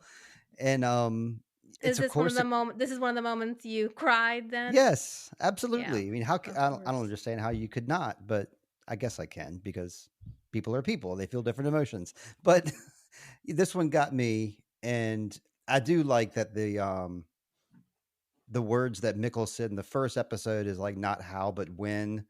Mm-hmm. It has like the double meaning here, which Mm-hmm. is like it doesn't matter how we got back together, but when. Here we are now, son. It's wonderful, and I you can see in Mikkel's face, like the little kid is a great actor, and you can see like his face change to like when he has the realization and that little sweet smile at the end. I mean, Dark, you've done Yeah. it again.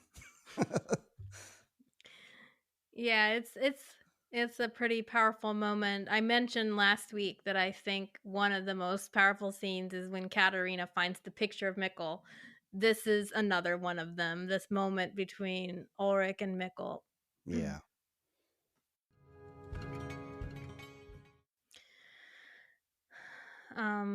1921, back to Jonas and Adam. Jonas says in the future there's a prophecy about a new world and that Sigmundus will lead them to paradise. Okay, so now the prophecy is clearly stated, so we can we can all it's all on the paper now, you know, what Yep. the prophecy is. Um he asks Adam if Sigmundus is a religion. Adam says no, Sigmundus is the opposite of that. They are waging war on time. They want a world without time and without God. People actually worship time, and that until you master time, you're at the whim of that God. God is time. That's a real interesting perspective, I got to say. I mean, there are some similarities there. The most glaring similarity is that time doesn't really like interfere directly in your day to day life. It's just always there with you. So I guess that's the best comparison I can think of.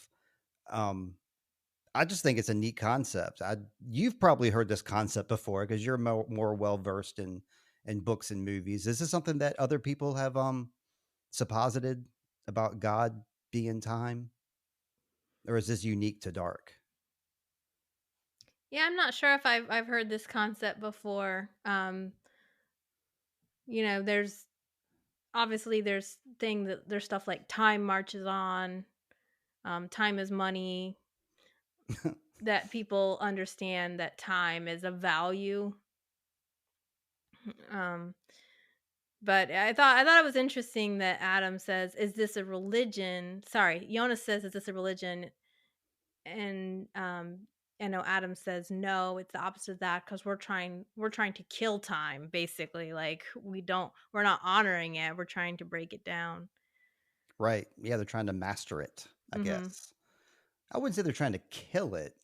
Are they? I think they're just trying to like master it and not let it affect them the way it's supposed to. Or are they trying to kill Right. time? Is it is Well. yeah, I guess he could be apocalypse driven. You never know. Because the apocalypse definitely happens. We saw it happen. Mhm. Well, They it says always they're talk about waging a war, I guess. It's like so it's not killing it, but they're waging a war on time. okay, all right. All right, Adam, good Mhm. luck.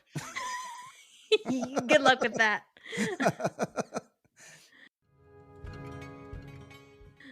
um 2020.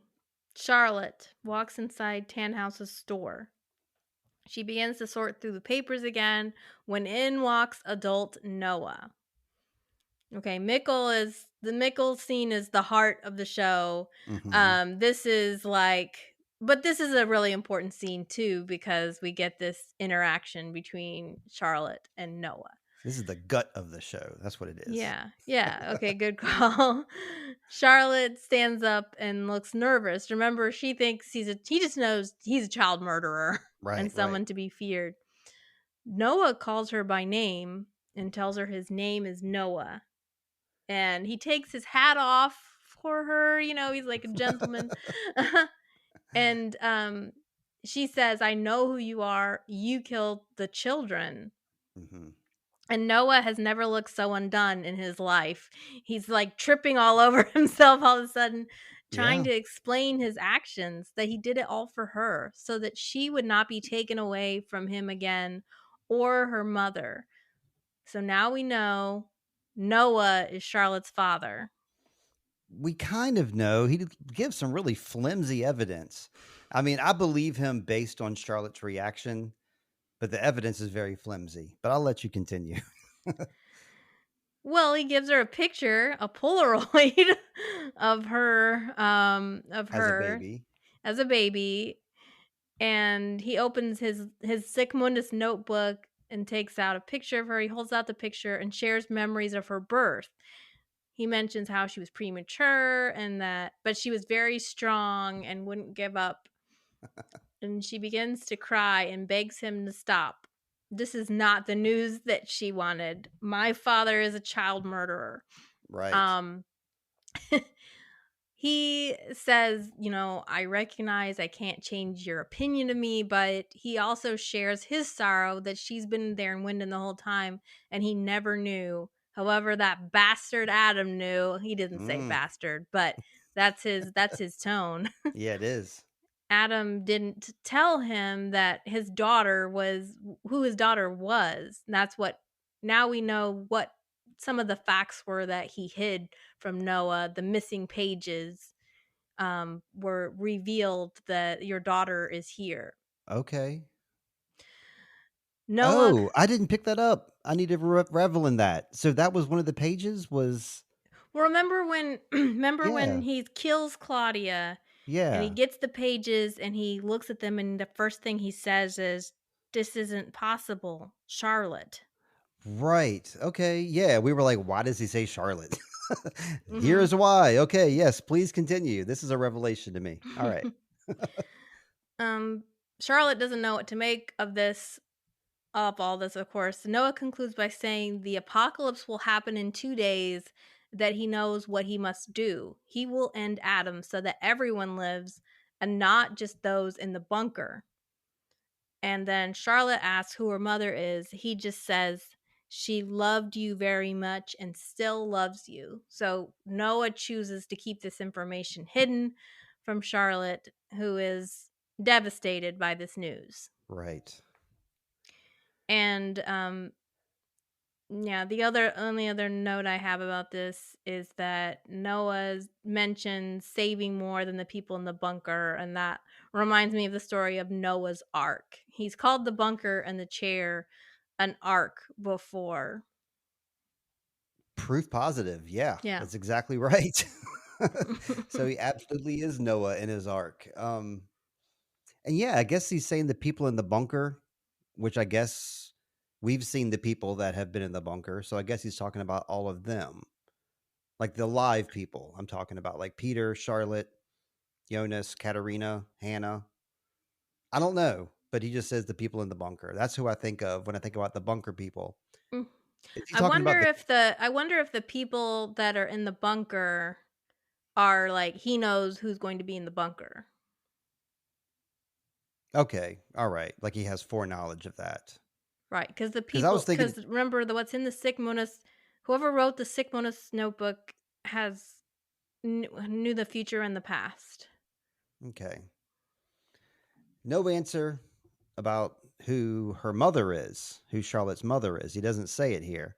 Mhm. I don't like. I just said I like, but I really don't like how he says that like um I knew how strong you were like when you pulled my finger when you were an infant. That's pretty pathetic. If that's like the memory that he has. He doesn't have any other memories beyond that. I mean, it's pathetic and sad. Mhm. But we don't know who the mom is, but we do know this is a conversation I just had with Heather Mhm. because she said, he's making it sound like that her mom's still alive. And I was Mhm. like, yeah, I think that's intentional. Heather then said, do you know who Charlotte's mom is? I was like, Unfortunately, yes, I do. And I know you know as well, Lindsay. But Mhm. I'll tell the listeners what I told Heather, because Heather was like, just tell me," and I was like, "No, it's a good surprise. I'm not going to tell you." But I did tell Heather who like the best possibilities would be, because Charlotte is the same age as Hannah, Katerina, and Ulrich, and all them. So she Mhm. must have been born around the same time. She's the same age. So that must mean that you would think logically her mom could be somebody in that time frame. And so in that time frame, 53, the women at that time were Doris, Greta, Helge's mom. Is her name Agnes? Is that Helge's mom is Greta. okay? I'm getting my women mixed up then, but I know we got Doris, Greta, Agnes, and Yana. Those are our possibilities that are the right age to be her mother. Inez. Inez too. Okay, right. But then we have a wild card in the mix named Claudia, who's out there running Mhm. around time traveling. Yeah. So, you can't leave her out of the possibilities as well. Yeah. Um, Heather wasn't satisfied with that. She was like, just tell me. And I was like, Yeah. you'll have to find out when the time comes. Well, obviously, they want the show from the show perspective, they wanted to keep the identity of the mother secret for now. Like they chose not to Hmm. reveal that. But from a storytelling perspective, I'm like, okay, what reason would Noah have for not telling her? Like what reason could make sense, you know? Hmm. Yeah, maybe they became estranged, or if she's still alive, then, it's not that she died because she's still alive. Like But maybe well, yeah. It's like this is a hard thing to do, to pretend yeah. like we're speculating like we don't know, because we both know. So I guess we should probably move on. So what did Heather come up with did she come up with her best No. proposal? No? She was just Okay. she was just mad at me for not telling her. Okay. um okay, 1987. The teen team comes out of the Winding Caves. Only things look different. Most notably, the armchair is gone. We also do have more trees. Trees are being Right, right. different stages of being chopped. The group is turns to interrogate Bartosh. Magnus seems the most surly about this whole thing. He's not really buying that time travel is real. He's just like, I'm just gonna go home. Um, I guess he thought Bartosh just moved the chair. I don't know. That's a I don't know what he good thought. call. Bartosz shares that he had doubts too, only he kept predicting things would happen, like Jonas and Marta kissing and his mother getting cancer. Magnus wants to know who he is, and Bartosz says Noah. Noah. Francisca jumps in because she recognizes the name Noah and says that Elizabeth knows Noah. And Bartosz then says Noah said there's a war on time and that Jonas will be Mhm. coming back. This is like I'm sorry, I'm like this is like such an obvious religious metaphor, you know. Jesus is Yeah. coming back, you know. Jonas is coming back. Um And then Marta's all like, "Really? Really?" yes. Oh "Yes, my he gosh. is." Marta's just like Jonas? Yep. "That's why I'm here." Yeah, yeah. Um the only thing she seemed to hear out of the whole speech was that Jonas is coming back. Magnus walks off with Francisca and Elizabeth in tow. Marta again looks at Bartosz and he begs her to believe him, and Marta just walks off. I mean, all they gotta do is walk around in town, and then they'll know whether Bartosz is right or not. Yep. And we'll come back to that later, I guess. But yeah, I wrote that down too. Jonas is coming back like Jesus. That's what I wrote down. So it is an obvious metaphor. Yeah. And I wrote that it's surprising that Bartosz is being so nice and civil to them at this moment. He's not being overly emotional or like angry or holding a grudge or anything at this point. So I think that's kind of remarkable.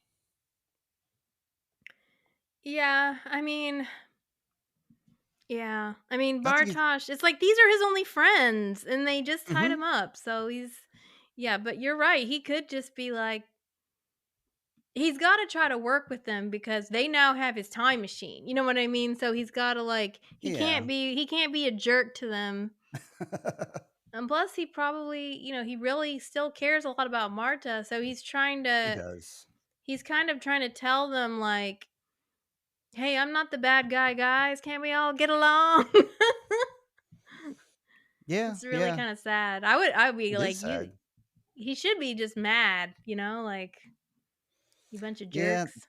that would get him nowhere, though. You're right. They would just tie him back up in the cave, or they Mhm. got his time machine, like you said. I didn't think about that because it is like either Marta or Magnus is carrying it around right now, right?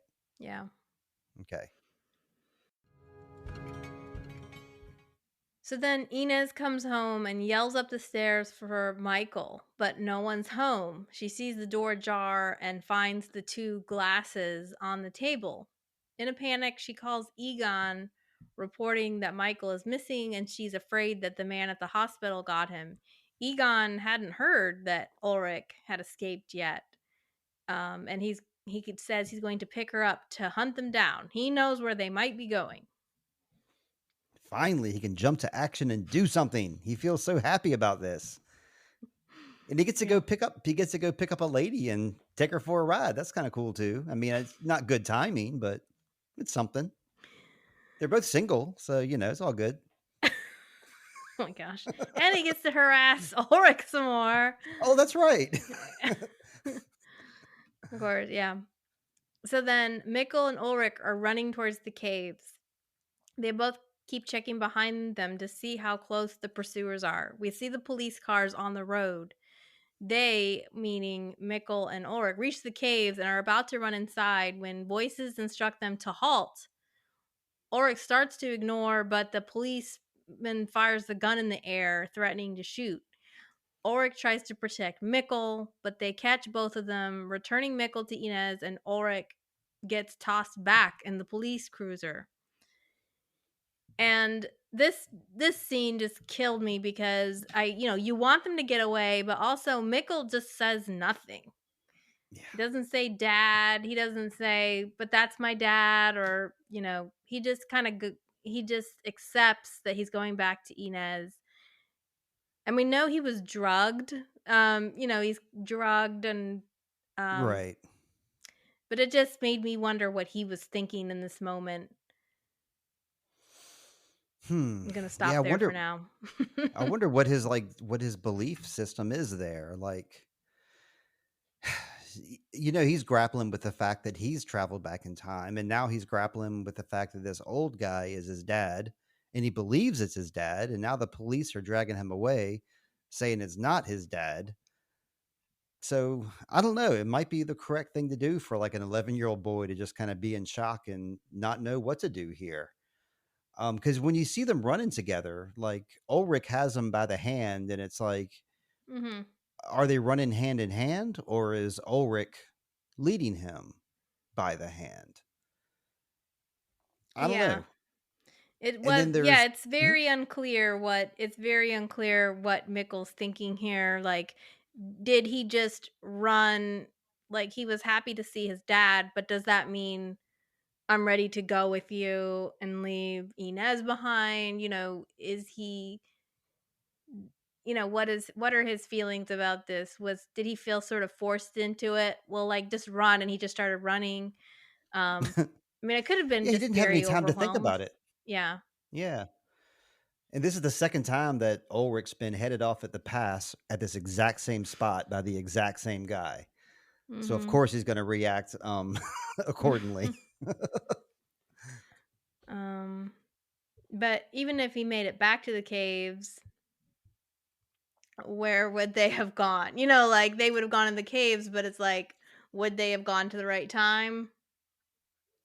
Well, we know they Um wouldn't have because the gates are closed at this point, and the only way you can time travel at this point is with the time machines, right? I think in 1987 the portal's open. Okay. I guess maybe I Yeah, in didn't get clear on that point. 1921, Noah said it was going to be 32 years before the passage was completed. So the passage is completed right now, but we're not Right. sure if did Ulrich understand the key that like to the right means you're going 33 years in the future and to the left means um I mean So, obviously they were never going to get here because Michael is Michael. But it's like, it's just yeah, it's just frustrating, a frustrating scene, and I'll never get over why Mickle didn't say anything. this is not Egon's fault, right? Like Ulrich like yells in Egon's face, "This is all your fault."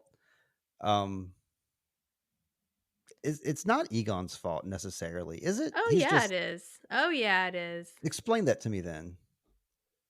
Egon is the one that decided to put Ulrich in prison. And he put him in a psychiatric hospital. Oh, back So way now back he's in stuck 19, in this yeah, okay. time. He could have if Egon had not intervened, Ulrich would have gone back through the caves and gone back theoretically could have gone back to 2020. But then I Um think about like the flip side of that though. I'm thinking about it's more of like a fault of the system than a fault of the individual because like Egon, if he had just let Ulrich go, he probably would have lost his job or, gotten suspended or something. So you have to, he didn't have to tell jail. anybody. I mean, I Ulrich tried to tell him. He tried to explain things to him when he was interrogating him. And yes, Ulrich wasn't the smartest. He was like saying mean things to Egon about like your wife will leave you and you're a drunk. That's not the kind of good revelation you need. You could have said something a little more endearing. But I guess I need to go back and rewatch some of those Egon scenes then to wrap my head around it because that is what I was thinking.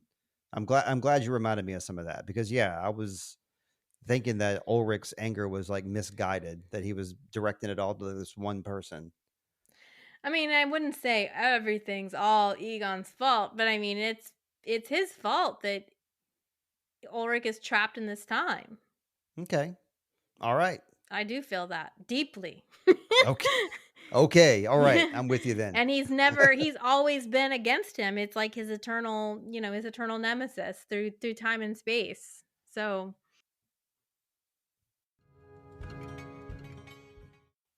we are now in 1921. Adam is still talking.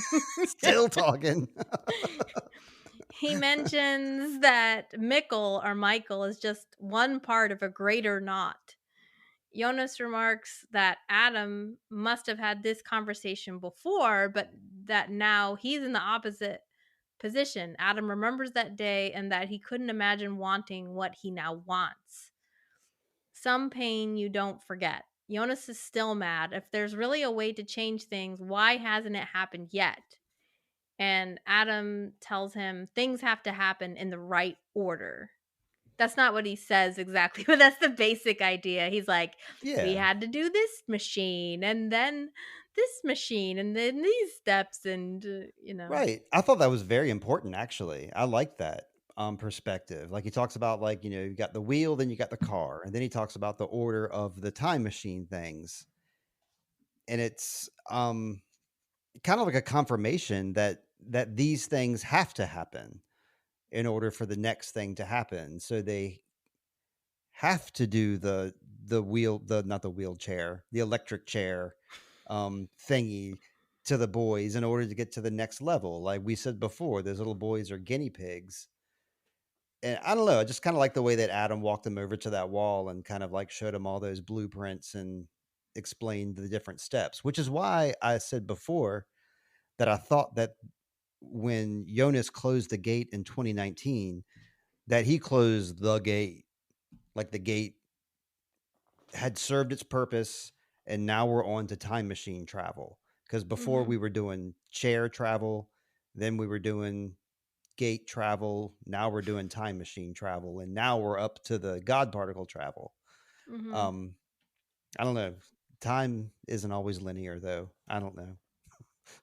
Let's just use that as our excuse. Whatever we don't, we're just like time isn't linear. Yeah. Time is a construct. Now in 1987, Claudia at the wind and power plant. She thanks a man in a blue coat for his time. She hands him a small vial of the cesium and asks him to test it, but keep it quiet and confidential. If it's what she thinks it is, it will revolutionize things. Yep, she's on her steps, like I was saying before. She's going to start writing her papers now, leaving the power plant out of it. This guy looked like Peter Tork from the Monkees, didn't he?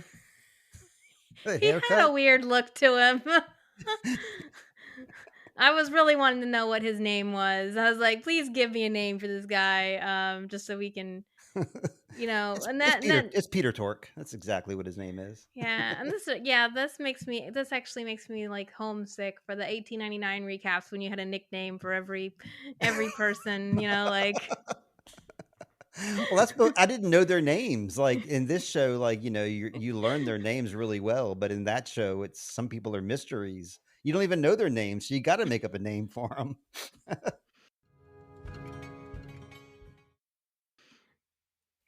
okay, back to the wind and forest. The teens come out of the woods near the bus stop we see in the show.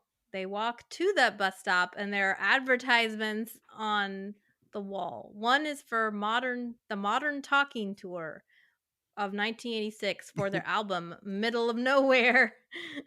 The other is a political ad for Helmut Kohl, who was a prominent chancellor of Germany during the reunification phase. All these things that prove they are in a different time, unless Magnus just thinks these are props that Bartosz has put on here. It's not clear whether the teens are really noticing these ads, though. Then these police cars drive by that look older than Hmm. the current models. Ulrich is in the back seat of one and he begins Oh, yelling that his kids are there. No one heeds what he says, of course, though. that's heartbreaking. Of course, poor Hmm. Ulrich back there has to see what. I wonder what he's thinking. Like, why are they here too? What the hell is going on with 1987 and all my kids coming back Yeah. here? I think they did notice that. I think they noticed that those ads were old, and I think it looked like from their faces that like the cop cars being old models are kind of what sealed the deal for them. Hmm. I guess it's all the proof they could come up with at the time. Um, that band is awful. Have you have you heard of any of the General Talking? Is that what their name is? Modern Talking. Modern Talking. I actually like one of their songs. Which one? I Um, listened to 4 or 5 of them just to check them out. Not Tonight, I think is the name of the song I like. Okay, I didn't I like might be any thinking of of the them. wrong I might be thinking of the wrong band, but I feel like they were sort of a thing there for a while. I've never heard of them, and I'm like, back at that time, like there were bands that were like singing in German, and I knew about those bands, but this band is like one of the most popular band. I'm sorry, the most pop duo, like the most popular band to come out of Germany, the most successful band Hmm. in the pop category to come out of Germany. Even bigger than Nina? Like, I don't know, but they are. Like, when I looked them up, I was shocked that I, first off, have never heard of them. Second off, that all their songs are in English and we still have never heard of them. And then third off, how corny the music was. So you're saying you listened to the songs just recently?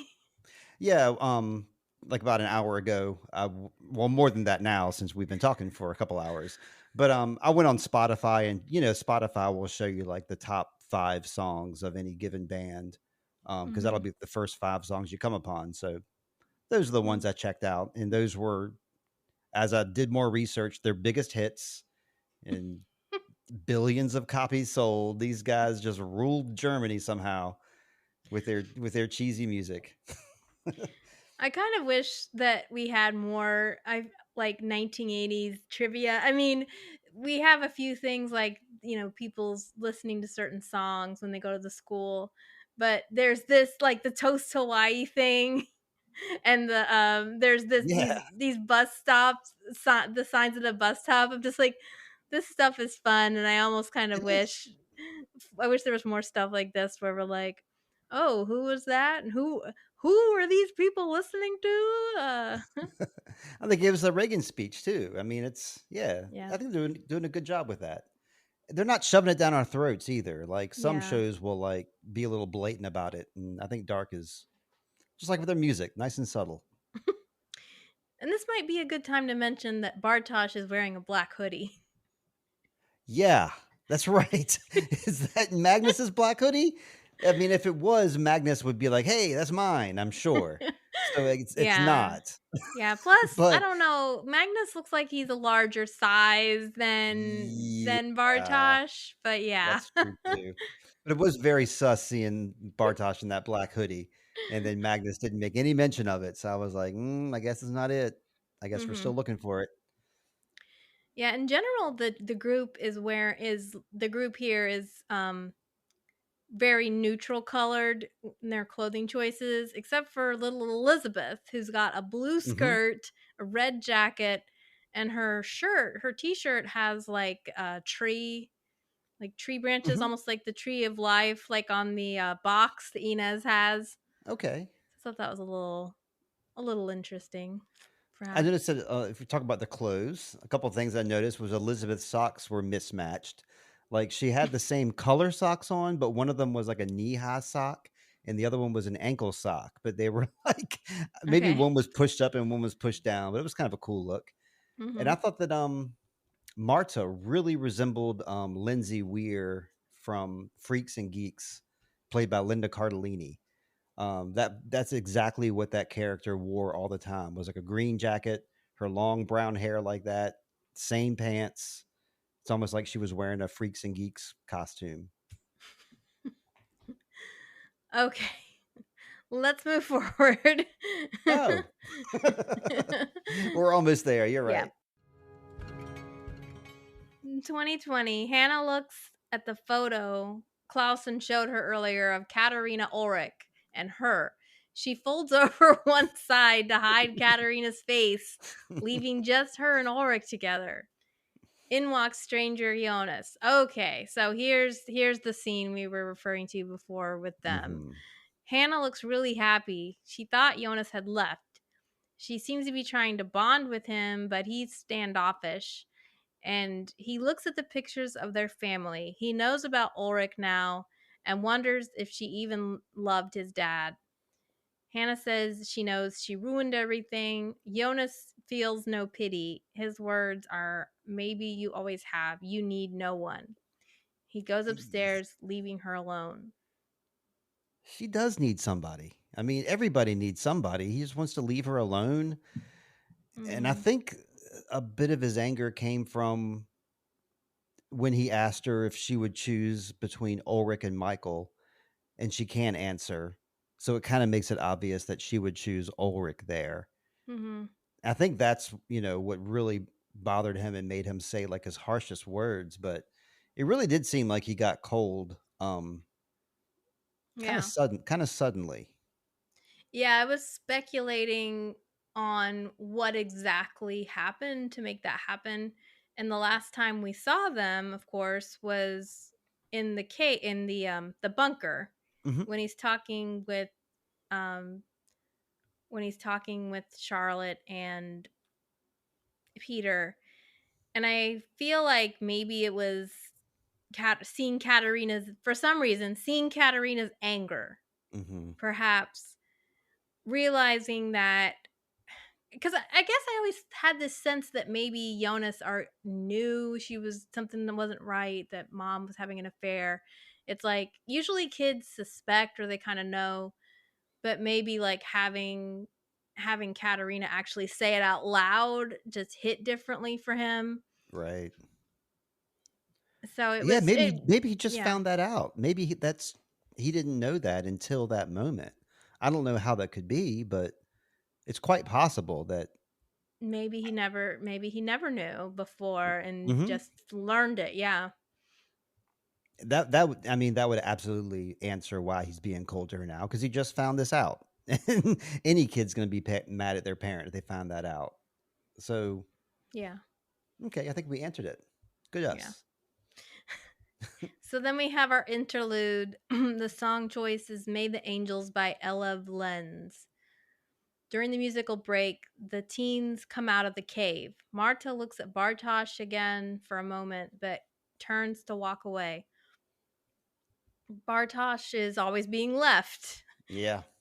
Inez carries Mikkel home in her arms.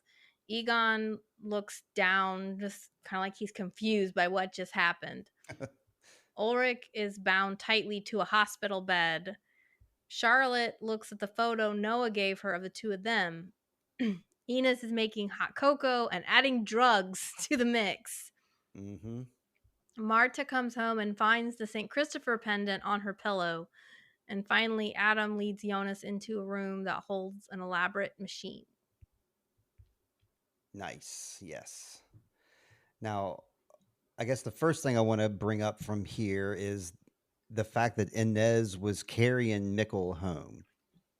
That was Mm-hmm. very weird. He's like the size of her. And I think what you said before about how she's been drugging him, I think that that could have a lot to do with why she's carrying him here. And it could have a lot to do with why he didn't say anything about why it was his dad. He's Mm-hmm. sleeping a lot, obviously. And I guess it's going to slow you down. So maybe he's just in a constant drugged state. Maybe that's why he wasn't alarmed to see a a man in white with long wild hair come out of the woods, and he was just completely calm about it. Did he Whatever the think it case was a is, dream? Did he think he was having a good dream of his dad, maybe? you never know. I mean, she's drugging him, and you don't know how strong this stuff is. Um, she's obviously in the wrong for doing so, and Mm-hmm. also obviously this is part of Mikkel and Michael's arc because it leads to the cycles that we're familiar with. Mm-hmm. But we still don't like Inez anymore for doing that. That's in this the way the song cuts out and the lyrics hit like right as she's dumping the drugs into that hot chocolate. Um, I don't know. I wanted to slap it out of her hands.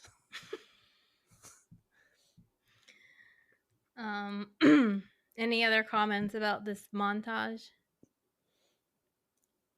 Bartosh always being left, just like you said. Seems like he's got nobody on his side whatsoever. So it's pretty Yeah. clear, why he um is so eager to hang out with Noah and to like be like Noah's little pawn Yes. because he's got nobody else to hang with and talk to. I mean, his parents miss him, but apparently Noah's like kind of leading him away from them too, I guess. Mm-hmm. Yeah. And that elaborate machine that he Mm-hmm. leads Jonas into, I think it's kind of neat how like the God particle really draws your eye because it's neat and because it's moving, anything in motion is going to kind of draw your eye. But that machinery that they're build that is making it possible is equally as fascinating as the God particle. And I barely even noticed any of that like Star Wars looking transformers and machinery and stuff because the God particle is so eye catching. So I think like just the machinery around it is super cool, and it just like obviously Adam has spent years in within this cycle, like building this stuff. And so it's just fascinating, like how it was built and constructed. Like the time machine itself is fascinating, but Mm-hmm. this thing is like, like on 10 other levels. Um, Yeah. It's quite elaborate. yeah, I This want to see. this will makes you feel like you're going into like a like a planetarium or something. It's like, Yeah, let's yeah. gaze at the wonder of the stars. Okay, so once the music ends, Adam tells Jonas that this isn't the same God particle that is in 2053, but that it's the twin of that contraption. The one they're looking at is part of the infinite. Jonas asks how it came to be. Adam says that the one in the future is caused by the disaster you want to prevent.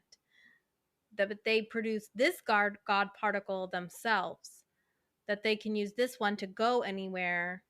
And finally, we get to the rub. This can break the 33-year cycle.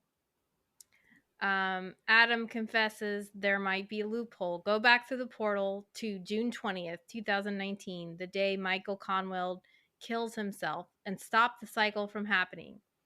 He tells Jonas that if he should do this, he will martyr himself.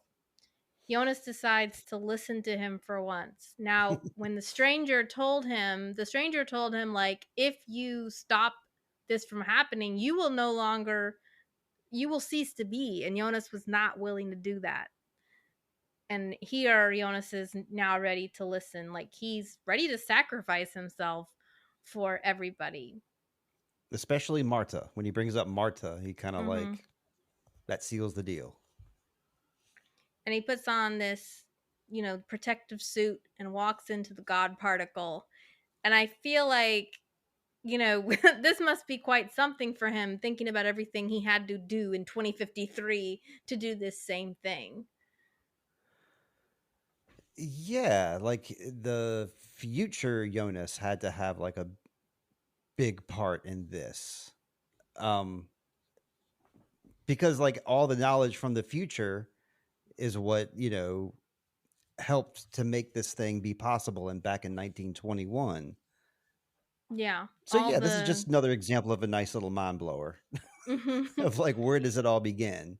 yeah, thinking about all the effort that went into building this thing, and Jonas, in 2053, he had to like steal gas and just to make it stand still for like 5 seconds so he could walk through. And here it was like so easy. It's like we can now go anywhere. Just put on this suit and walk through.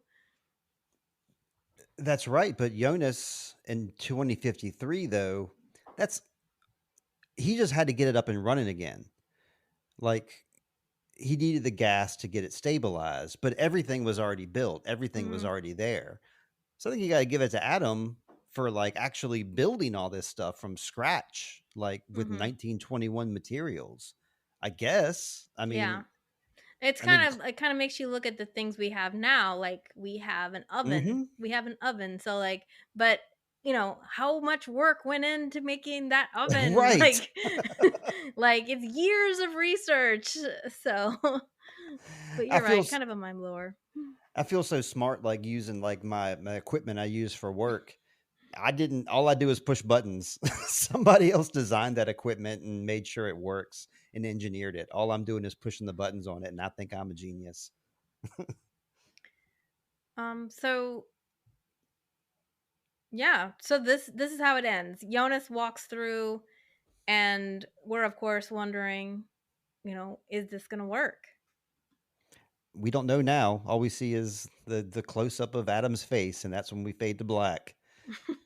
I do think Jonas, when Adam handed him that gray, old fashioned, like crappy suit, I think Jonas could have been like, I got another suit out in the field. If you'll give me a couple minutes, I'll go grab a legit radiation suit, if I may, please. A bright Because I didn't, yellow one. I didn't trust that gray suit at all. I kind of see how Yeah, he got all scully, got all like radiation looking.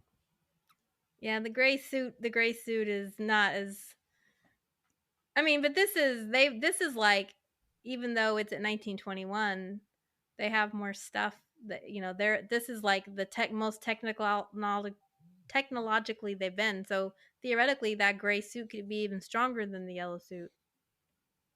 I guess it's probably lead lined. It's probably more dangerous. It's got lead. Well, let's see. I think it's cool that Martha probably has, or Marta, I should say, probably has a little more hope now, knowing that with the words that Bartosz told her that Jonas will be coming back. So, she probably has a little bit of hope in her mind right now, hopefully. Jonas is coming back. Jonas?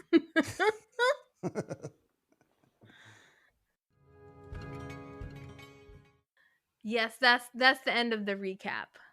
I see another paragraph here. Were you going to go into that, or are you skipping it? Well, this is just kind of a sum up of the episode that we follow Cloudy and Ulrich as they try to stop the inevitable. Both of them have emotional arcs because their motivations are narrow sighted. Ulrich just wants Mikkel back and thinks if he can return his son, all will be right. Claudia wants to stop the bad from happening to her dad and daughter. And Jonas, though, is like, I'm trying to stop calamity for everybody. So I think I was just kind of comparing and contrasting these two types of stories we had. Um, and he seems willing to accept he may no longer exist if it results in a greater good. I mean, Yeah. it's almost like Claudia. You're right. It seems like she's focused on her family, but it's almost the things that she's after could benefit everybody in a whole as well, though, right? How so? Because well, she wants to stop the apocalypse too, right? Does she? Does she care about that right now? I feel like she's just thinking about Regina. Well, I mean, obviously she is, and Because well, we this just episode she's saw thinking about her. Egon. She's thinking about Egon. She's thinking about Regina, and she's thinking about that she can get some fame and fortune from this God particle. Do you think it's fame and fortune that she's after, or do you think it's Like scientific innovation, maybe. yeah, I don't Maybe know. like Oppenheimer, like this part of the It greater, does, the yeah, science. it does. Yeah, I think she's more in it for science. She's obviously a bright mind, and she works at a power plant, so she knows chemicals. She passed chemistry, so she She knows what passed. this thing is capable of. I don't know. I mean, you're right. On the surface, Jonas has everybody in mind. He's seen their graves, and he wants to prevent that from happening. Um, I don't know. I'm just trying to give Claude. I'm just trying to like. I'm trying to talk myself into liking Claudia more.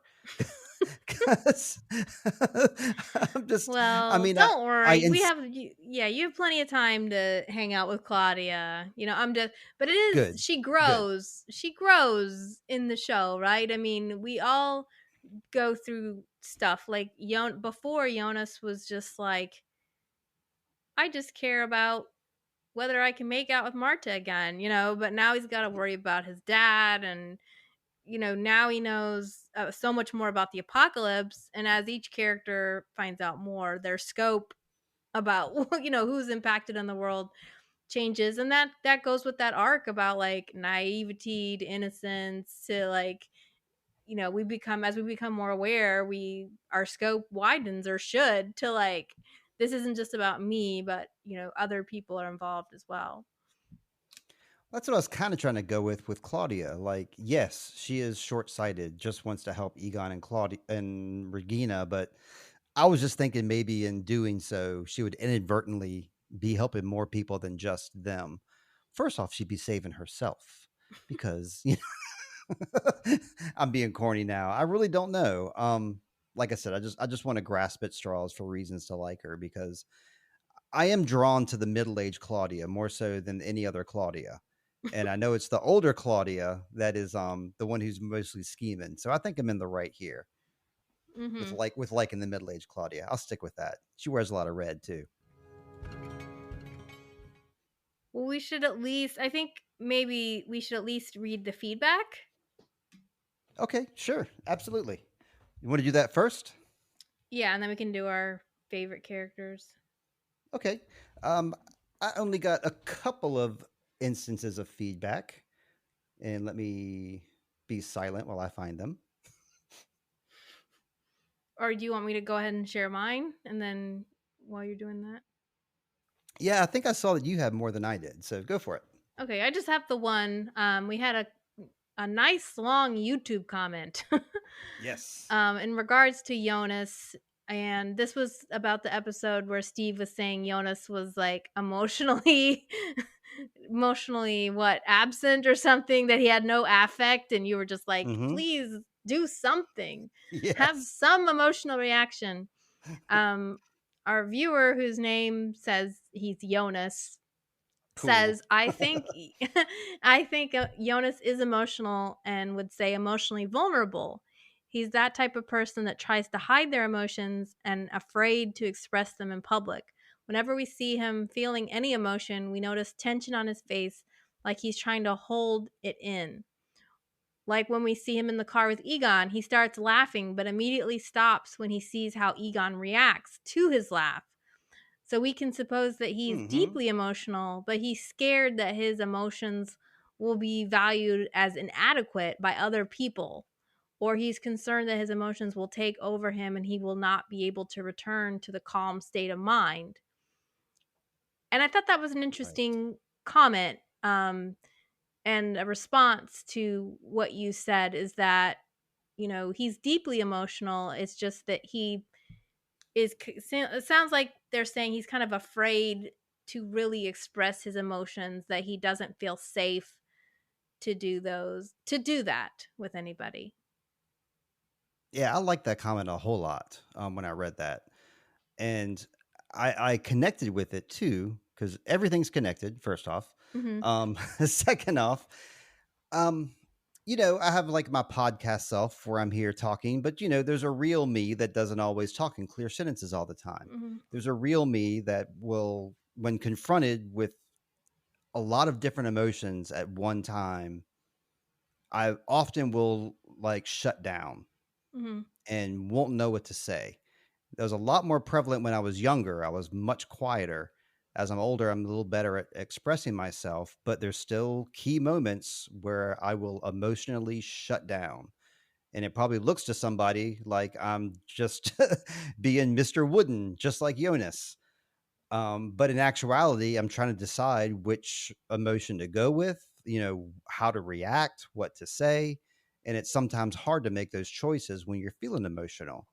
Mhm. So that's what I was thinking about when this person was responding. And yeah, I can appreciate that scene much more now. I know I'm going to be rewatching these episodes again at some point, season one, that is. So I'm eager to see these with like some of these comments and some of the things we've talked about in mind, instead of just my knee jerk reaction. Yeah, they also did say though that they want to thank us for our recaps and that they enjoyed listening to every one of them. So we do thank you for your feedback.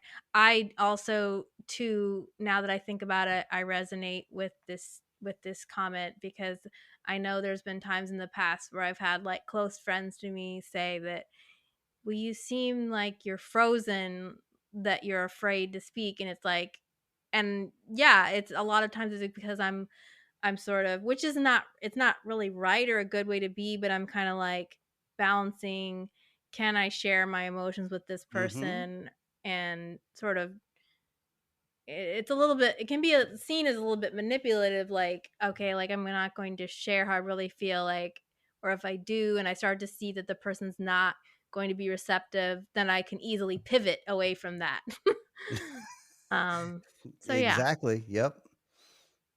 I noticed you got more feedback too on your website, one of my stories.com, where you're doing the recaps for us. I saw you had some you've been doing some updates lately. Like you've updated this episode and episode 6 and 7, and I guess eight's coming next of this season.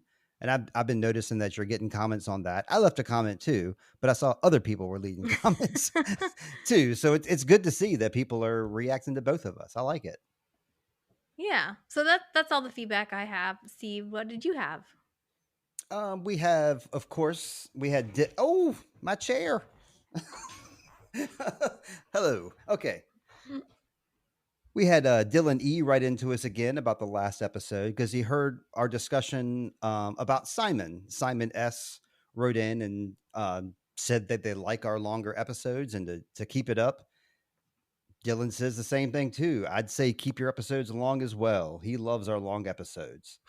He kept it short this time. So we got everybody telling us they like them. Thank you. Um, And then, of course, I said earlier, Tosh wrote in. She didn't write a long letter or anything, but she just said that she's patiently awaiting the episode 5 recap. This was last week. So Tosh, you're finally getting it now. And I shared my shameful secret that I've already watched episode 6 in preparation for a podcast later. And Tosh said, I can't wait. Episode 6 is her favorite episode in season 2, hands down. So we got a lot to look forward to next week.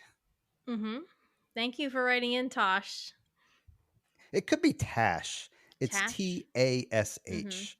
And nobody ever gets mad at me about pronunciation. So I don't know.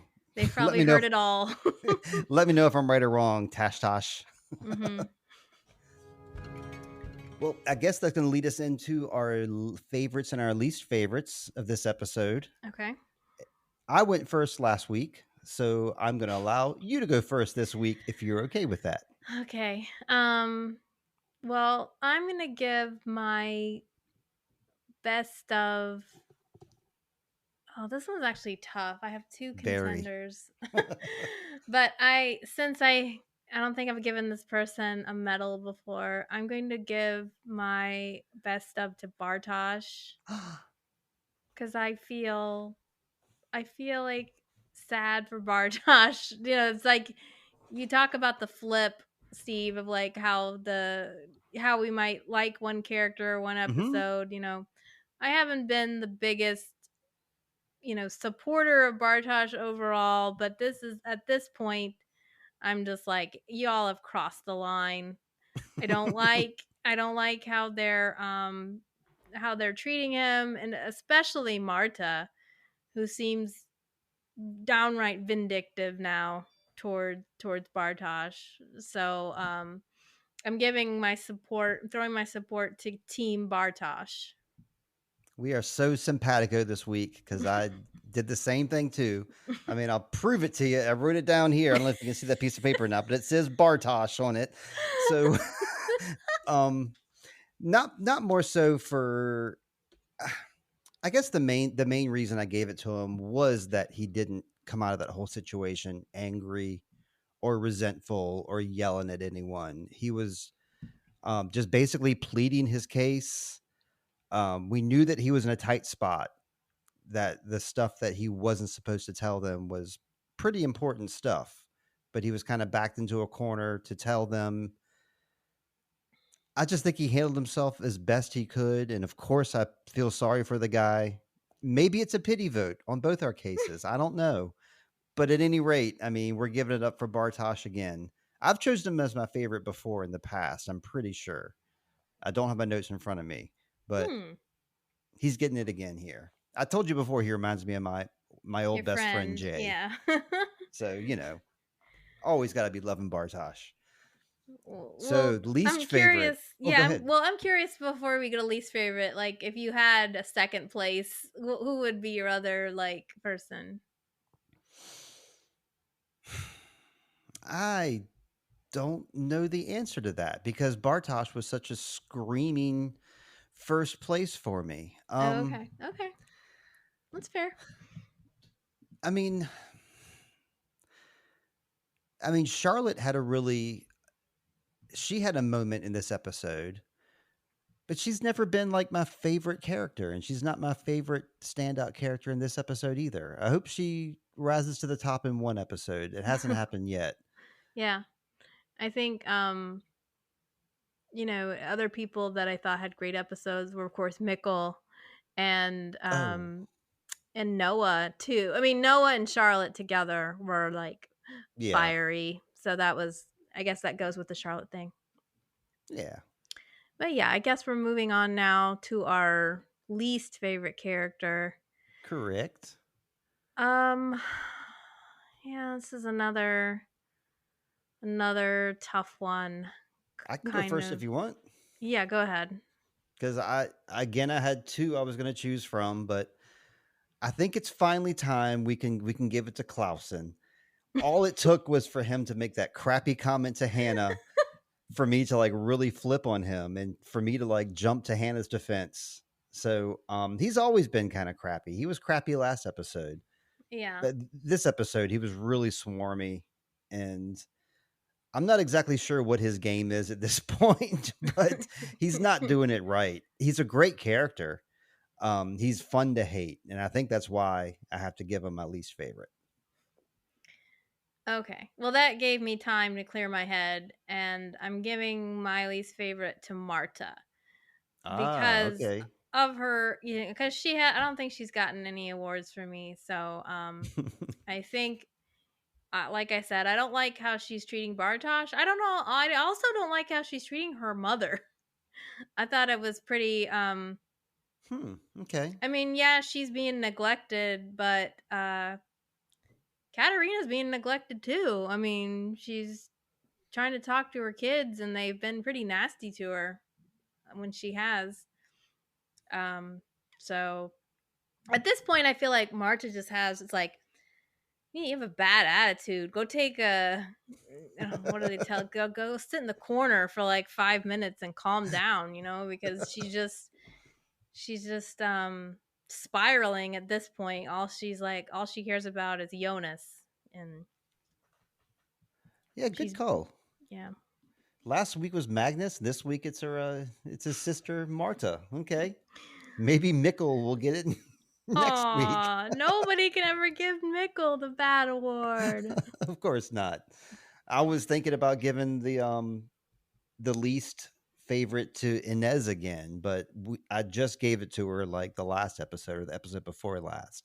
So I Yeah. thought it would be unfair to give her the same award for the same thing. It's like Yeah. double jeopardy, you know? I didn't want to do that to her. She's drugging kids. Move on. Oh, geez. Okay. I need to get used to my chair. I just got dropped down again. I'm waiting to see like Steve's feet go up and like falling down. It might Please, no happen. accidents. Well, this is a chair from the state of Virginia, from the Virginia government building. So that's what's wrong with it, I guess. They can't make anything right over there. Oh, jeez. I kid. I'm very grateful for my new chair. Well, shall we bring this horse into the pen? I mean, Let's do it. We're hitting on 2.5 hours now, so we might as well.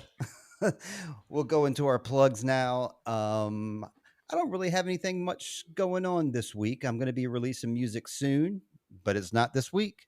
So I don't have any plugs. I'm just going to lead it right back over to you, Lindsay, at one of my stories. What have you been doing okay. over there? Well, I will tell you, but I have been anxiously waiting for this Sic Mundus Creatus Est song to come out. I'm waiting for Me that to too. drop. Me Okay, too. okay, it's still coming then. I was like, am I Yes. not looking in the right place? Okay. Um I've had quite a lot going on. In fact, I've had reviews of Oppenheimer, also Theater Camp, and I'm starting to drop reviews from Fantasia Fest. Mhm. Just did an interview with a director, and now I'm drawing a blank who that person is, but it was the director of With Love in a Major Organ, which is a movie I reviewed at South by Southwest. That same movie, Kim Albright is her name. I did an interview with her and the the star of that movie, and so I'll be releasing that. And I'm hoping I can do a couple of interviews, although right now it's a little touch and go with the SAG stripe. But these two are Mm. Canadian people, so they're not part of SAG. So and Got a little nobody loophole can. there, like Yeah, Adam. yeah, I've got a loophole. I'm like I'm waiting to release this interview, and I know someone's gonna like give me flack about it, um, but yeah, so that's what's going on over at oneofmystories.com. The number one of my stories.com. You can find everything or on my YouTube channel, Instagram, Twitter, all that at one of my stories. Let me give Lindsay a further plug too with one of my stories because she's been doing it for years. So if you're, wanting to decide what movie you want to watch, I bet you can search it on her website, and she might have done a review of it. So I've been surprising myself by like just randomly typing in movies in our website, and sure enough, there's a review for it. So it's pretty nice. You've done a lot of stuff over there. Been doing it for a lot longer than I realized. Yeah, and if you're not sure what you want, but you just want like a horror or a fantasy, I also do label things by genre, so you can just get even more random if you want to browse and see what things are on there. All right, on. We'll get off this podcast and get on over to one of my stories now. And we're going to wrap up for this week. We'll be talking to you again next week with episode 6. Um, yeah, I guess for a wrap up, Lindsay, I hope that you always find water and shade. And your kitty cat, too. How's the cat doing? All better? Pika's doing better. And Steve, I hope you find water and shade and a God particle that will take you anywhere. Anywhere you Thank want to you. go. I will share it with everyone. Thank you. And from both of us. Bye, everybody. Bye.